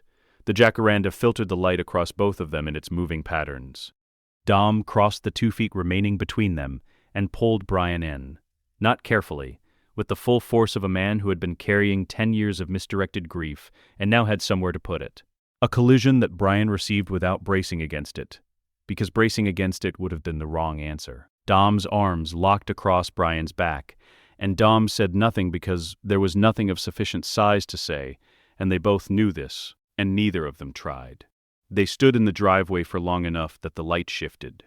Then Dom stepped back. He looked at Brian's face again, the full examination this time, not the confirmation of identity, but the inventory of what the years had done. His hand went briefly to Brian's shoulder, then it dropped. "Inside," Dom said. "Mia's in the kitchen." Brian went. The kitchen smelled the way it had always smelled, the specific layering of a room where food had been made every day for decades, wood smoke and olive oil and the faint sweet residue of the jacaranda through the window screen. Mia was at the sink. Her back was to the door. Her hands were on the counter's edge, and she was not washing anything, not preparing anything, not performing any task that the sink's proximity required. She was standing at the sink because the kitchen was where she had always processed things that the rest of the house did not have room for. She had heard the engine, too. Brian stopped at the kitchen's edge. He looked at the line of her back, the way she was holding herself, the specific tension across her shoulders, that he knew the way he knew the Charger's cooling ticks, the signature of a body managing something it had been managing for a very long time. "I knew you weren't at the beach," Mia said. Her voice was level, not composed. Level, which was different, the difference being that composed implied effort, and level implied that she had been preparing this voice for long enough that the preparation had become structural. "I know," Brian said. She turned around. She looked at him in the kitchen's late light, the full look, not the quick assessment of someone confirming a presence, but the sustained examination of someone reading a text they had been waiting to receive for 10 years, and were now reading carefully because they would not receive it twice. She looked at the lines on his face. She looked at his hands which were hanging at his sides, which were the hands that had done things she had received summary knowledge of through dead drops and proof-of-life packages, and the specific negative space of everything he had not been able to tell her. She crossed the kitchen in 3 steps and hit him in the chest with both palms, hard enough that he rocked back against the doorframe. Not a strike. A demand. The physical expression of 10 years of maintaining a cover she had not chosen, of raising children with the half-truth of a father who existed and was absent, of watching Dom carry grief she could not correct without breaking something that Brian had told her had to hold. Then her hands closed in his jacket, and she pulled him forward, and she held on. Brian's arms came around her. He said her name once, into her hair, the way names were said when they had been unsayable for long enough that saying them required more than the word itself could carry. They stood in the kitchen. The light moved in the window. Outside, Dom was in the driveway standing next to the white Charger with both hands in his pockets, looking at the car the way he looked at things that required time to become real. The crew arrived through the afternoon, in the way the crew always arrived.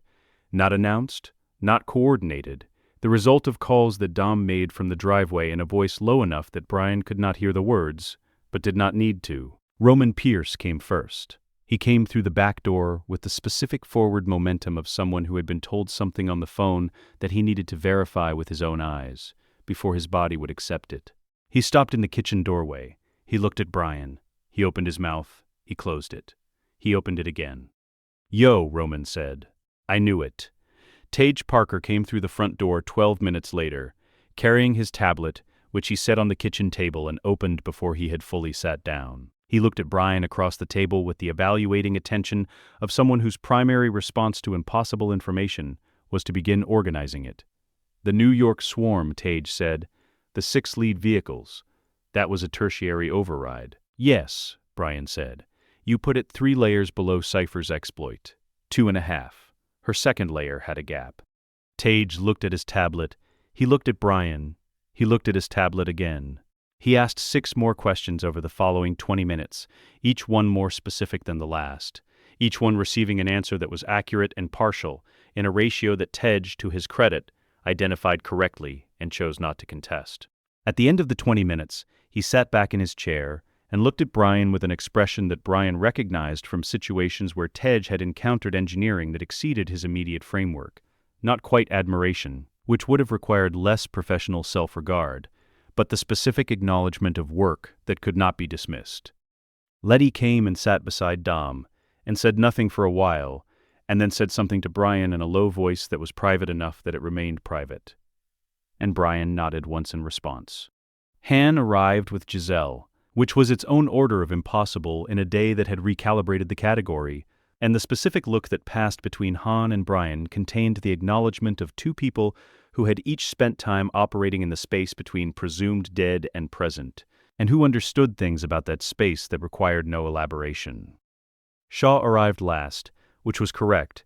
He came through the front door without knocking, and stood at the kitchen's edge with his hands at his sides and his face at its operational neutral. And the room received this with the modified acceptance of people who had gone through enough together that the taxonomy of who was and was not expected in this kitchen had become more flexible than it once was. Brian looked at him from across the table.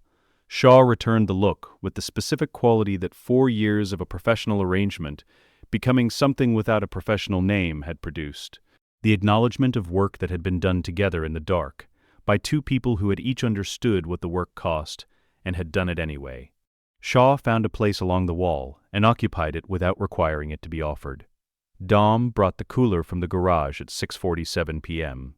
He set it on the kitchen floor beside the table. The table was full, every chair occupied, the bench along the south wall carrying the overflow, the room at the specific density of a space that had reached its correct population after a long period of being 1 short. Dom reached into the cooler. He brought out a Corona, condensation on the glass, and he set it on the table in front of Brian. He did not make a speech. He did not raise his bottle. He looked at Brian across the table with everything 10 years contained in a look, and Brian looked back with everything 10 years had cost in a look, and the 2 of them held that for a moment that did not require a word to be complete. Then Dom picked up his bottle. Brian picked up the Corona. They drank. The table held what it held. The crew and the family, and the specific accumulated weight of everything that had been required to arrive at this particular evening, in this particular kitchen, with this particular light coming through the window. No one made a toast. No one needed to. The room was its own statement, its own complete sentence, and adding to it would have diminished it. Brian set the Corona down. He looked around the table once, not the operational scan, not the tactical assessment, but the look of a man who had been studying a photograph for 10 years and was now sitting inside it. He picked the Corona back up. He drank. The strip ran straight for a 1/4 mile between 2 fields of dry grass that the morning light turned gold from the east, and at this hour, early enough that the air still held the night's specific cold. The asphalt was clean and untracked, and the only sound was the wind moving through the grass on both sides in a low, continuous note that was not quite silence and not quite sound. Brian had found it 3 days after coming home. He had driven it alone in the white Charger at dawn, 1 pass at full throttle. Not because the strip required evaluation, but because he had needed to know what it felt like to drive this car at its full capability with nothing it was carrying except the weight of itself. No tactical screen, no harpoon system on pre-charge, no SAM launcher seated and armed in the trunk cavity. Just the Elephant at full boost, and the Charger's chassis loaded into the corner at the strip's end, and the specific sensation of speed when it is not in service of anything except the fact of itself. It had felt like something being returned. He had called Dom that evening. He had said the address and the time and nothing else, because nothing else was required. Dom arrived first, which Brian had expected. Dom's relationship with early mornings and significant machinery was the relationship of a man for whom these two things had never required justification. He came in the second Charger, which Brian saw for the first time in the full morning light, and said nothing about for a long moment. It was not white. It was a blue that was not quite any specific blue. Not the factory option, not a custom mix that matched a known reference, but a blue that existed at the intersection of several blues that both of them had a history with. A blue that someone had arrived at through a process that was less color matching than it was remembering. Dom got out of the car and stood beside it and looked at Brian looking at it. "Took 6 weeks to get the shade right," Dom said. "It's right," Brian said. The crew arrived across the following 40 minutes in the way the crew arrived at things that mattered, without ceremony, without coordination visible to anyone outside the group, but present. Tej came with Roman talking before the car door was fully open, Tej carrying coffee in 2 cups and offering neither to Roman. Letty came with Han and Giselle who was alive in the way that certain people were alive, fully, without apology for the impossibility of it. Shaw arrived and positioned himself at the strip's edge, with his arms crossed, and the bearing of someone who had not been invited to things for most of his professional life, and was still calibrating what being invited felt like. Mia brought the kids to the strip's edge and stood with Jack on her hip. Jack, who was 10 years old now, and built like a small version of a question that hadn't been answered yet, all forward energy and unresolved momentum, who looked at the white Charger the way 10-year-olds looked at things that were the largest version of themselves they had ever seen. Brian looked at Jack for a moment. Jack looked back with his mother's directness and his father's attention, and Brian felt something complete itself in his chest, without requirement for analysis. He turned to the white Charger. The car had been in service for 10 years without significant cosmetic attention, and the 10 years showed in the way that use showed on things that had been used for real purposes. Not damage, not deterioration, but the specific patina of a machine that had been somewhere. The paint held its depth. The Veilside kit's lines were intact. The hood carried 3 small marks near the driver's side vent that were the residual trace of the Rome cobblestone debris, and Brian had looked at those marks twice since coming home, and had not had them repaired because they were not damaged, and removing them would have been a different kind of damage. He opened the door and sat in the car. The cockpit was the cockpit. The 6-screen rack, the custom console, the steering wheel with its tactical integrations. He had not removed any of it. He had considered this in the days after coming home and had decided that removing it would be performance rather than resolution. The car was what it was. What changed was what it was carrying. He started the engine. The Elephant came up in the specific sequence he knew completely. The initial catch, the idle establishing itself, the supercharger's low presence at no throttle demand, and the sound filled the strip in the way large engines filled open spaces. Not loudly but completely, the way a sound could occupy a space without competing with it. Across the strip, Dom started the blue Charger. The 426 in Dom's car was a different build, naturally aspirated, tuned differently, producing its power through displacement and compression, rather than forced induction. The 2 engines in the morning air were a conversation in the language both men had been speaking since before either of them could have articulated what the language was. Brian had spent 48 hours on the calculation. Dom's measured reaction time across 11 years of race footage, cross-referenced against the degradation curves, for a man Dom's age and optimal physical condition. Dom's engine's output curve against the specific ambient temperature and altitude of this strip at this hour. Dom's tire compound on this asphalt at this temperature. Dom's launch behavior, the specific throttle modulation pattern that high-speed camera footage from 3 operations had given Brian enough data to model to a confidence value of 91%. The white Charger's launch control had been calibrated to produce a dead heat within 0.03 seconds. He had wanted this to be a tie. He had wanted to give Dom that, not a loss, and not a charity win, but the specific outcome of 2 cars and 2 drivers arriving at the same line at the same moment, because they were matched in the way that things were matched when they had been calibrated against each other for long enough. The crew lined both sides of the strip. Roman was saying something to Tej that Tej was declining to validate. Letty stood at the start line with her arm raised, the morning light behind her, and looked at both cars in turn. Her arm dropped. Both cars moved. The white Charger's launch control released the Elephant against the traction limit in a controlled sequence. 950 pounds-feet of torque distributed across the rear contact patches without losing cohesion. A precision that felt, from inside the car, less like acceleration than like being incorporated into a force that had always been moving in this direction. The supercharger spooled to its operating range, and the note changed from presence to statement, and the strip began to move underneath the car at a rate that made the grass on both sides a continuous blur of gold. Dom's charger ran beside him. The blue shape in his peripheral vision, the specific mass of a large car at maximum output, the sound of the naturally aspirated 426 at full song beside the supercharged Elephant's different register. 2 engines, 2 builds, 2 drivers, 11 seconds of morning air, and open asphalt with nothing required of either of them except this. No tactical screen, no acquisition tone, no mirror in which to find a vehicle that should not have been following him. Just the quarter mile and the throttle and the car that had been every version of itself it had needed to be, and was now, for 11 seconds, only this version, the one that existed for the speed itself. They crossed the line in a dead heat. The timing board at the strip's end registered both cars' beam brakes within 0.02 seconds of each other, and the 0.02 was within the board's measurement tolerance, and the board displayed the outcome it displayed when its measurement tolerance was exceeded, which was a condition it had a specific indicator for. The indicator read even. Brian brought the charger down through the gears, and turned at the strip's end, and came back at speed that was not racing speed, the Elephant dropping through its ranges in the sequence he knew completely. Dom came back beside him.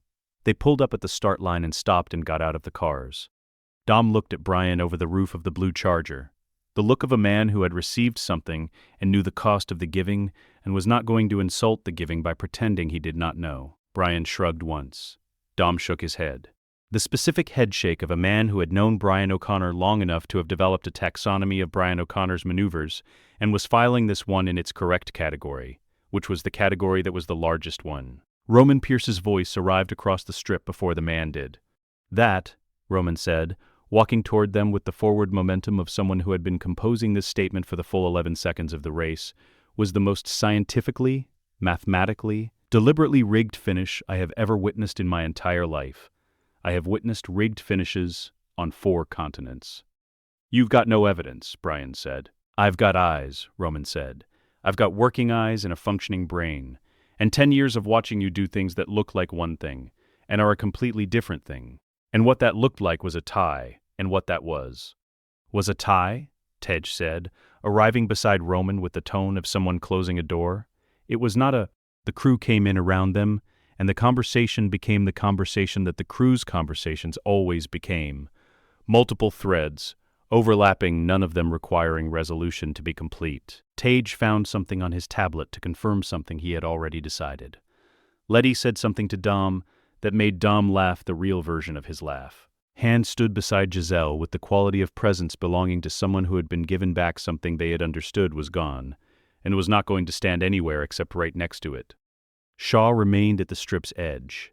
Brian looked at him from across the group. Shaw returned the look with the specific acknowledgement that 4 years of a professional arrangement becoming something without a professional name had produced. He had no taxonomy for this gathering. He was finding one. Brian looked at him for a moment and then turned back to the white charger. He leaned against the driver's door. The metal was warm from the engine's heat coming through the firewall. The morning had moved far enough into itself that the gold in the grass had become simply light, the specific light of a morning that was not early anymore. Mia came and stood beside him. Jack had been set down and was examining the white charger's front quarter panel with the complete investigative attention of a 10-year-old who had decided this was the most important object in the field. Brian watched him run a hand along the body line, where the Veilside kit met the door. The same motion Brian had made 10,000 times, the motion that assessed rather than admired. He's going to want to know how the supercharger works, Mia said. I know, Brian said. Are you going to tell him? Brian looked at Jack. Jack looked up from the quarter panel and found his father's eyes with the directness he had inherited from his mother and the attention he had inherited from somewhere, and looked back at the car. Everything, Brian said. Across the strip, Dom held up a Corona in Brian's direction. Not a toast, not a signal. The specific gesture of one man confirming across a distance that the other man was where he was supposed to be. Brian pushed off the door. He walked toward the group, toward the cooler, toward the morning that was fully itself now, with nothing held in reserve. The white Charger sat at the start line with the engine ticked down to silence behind him.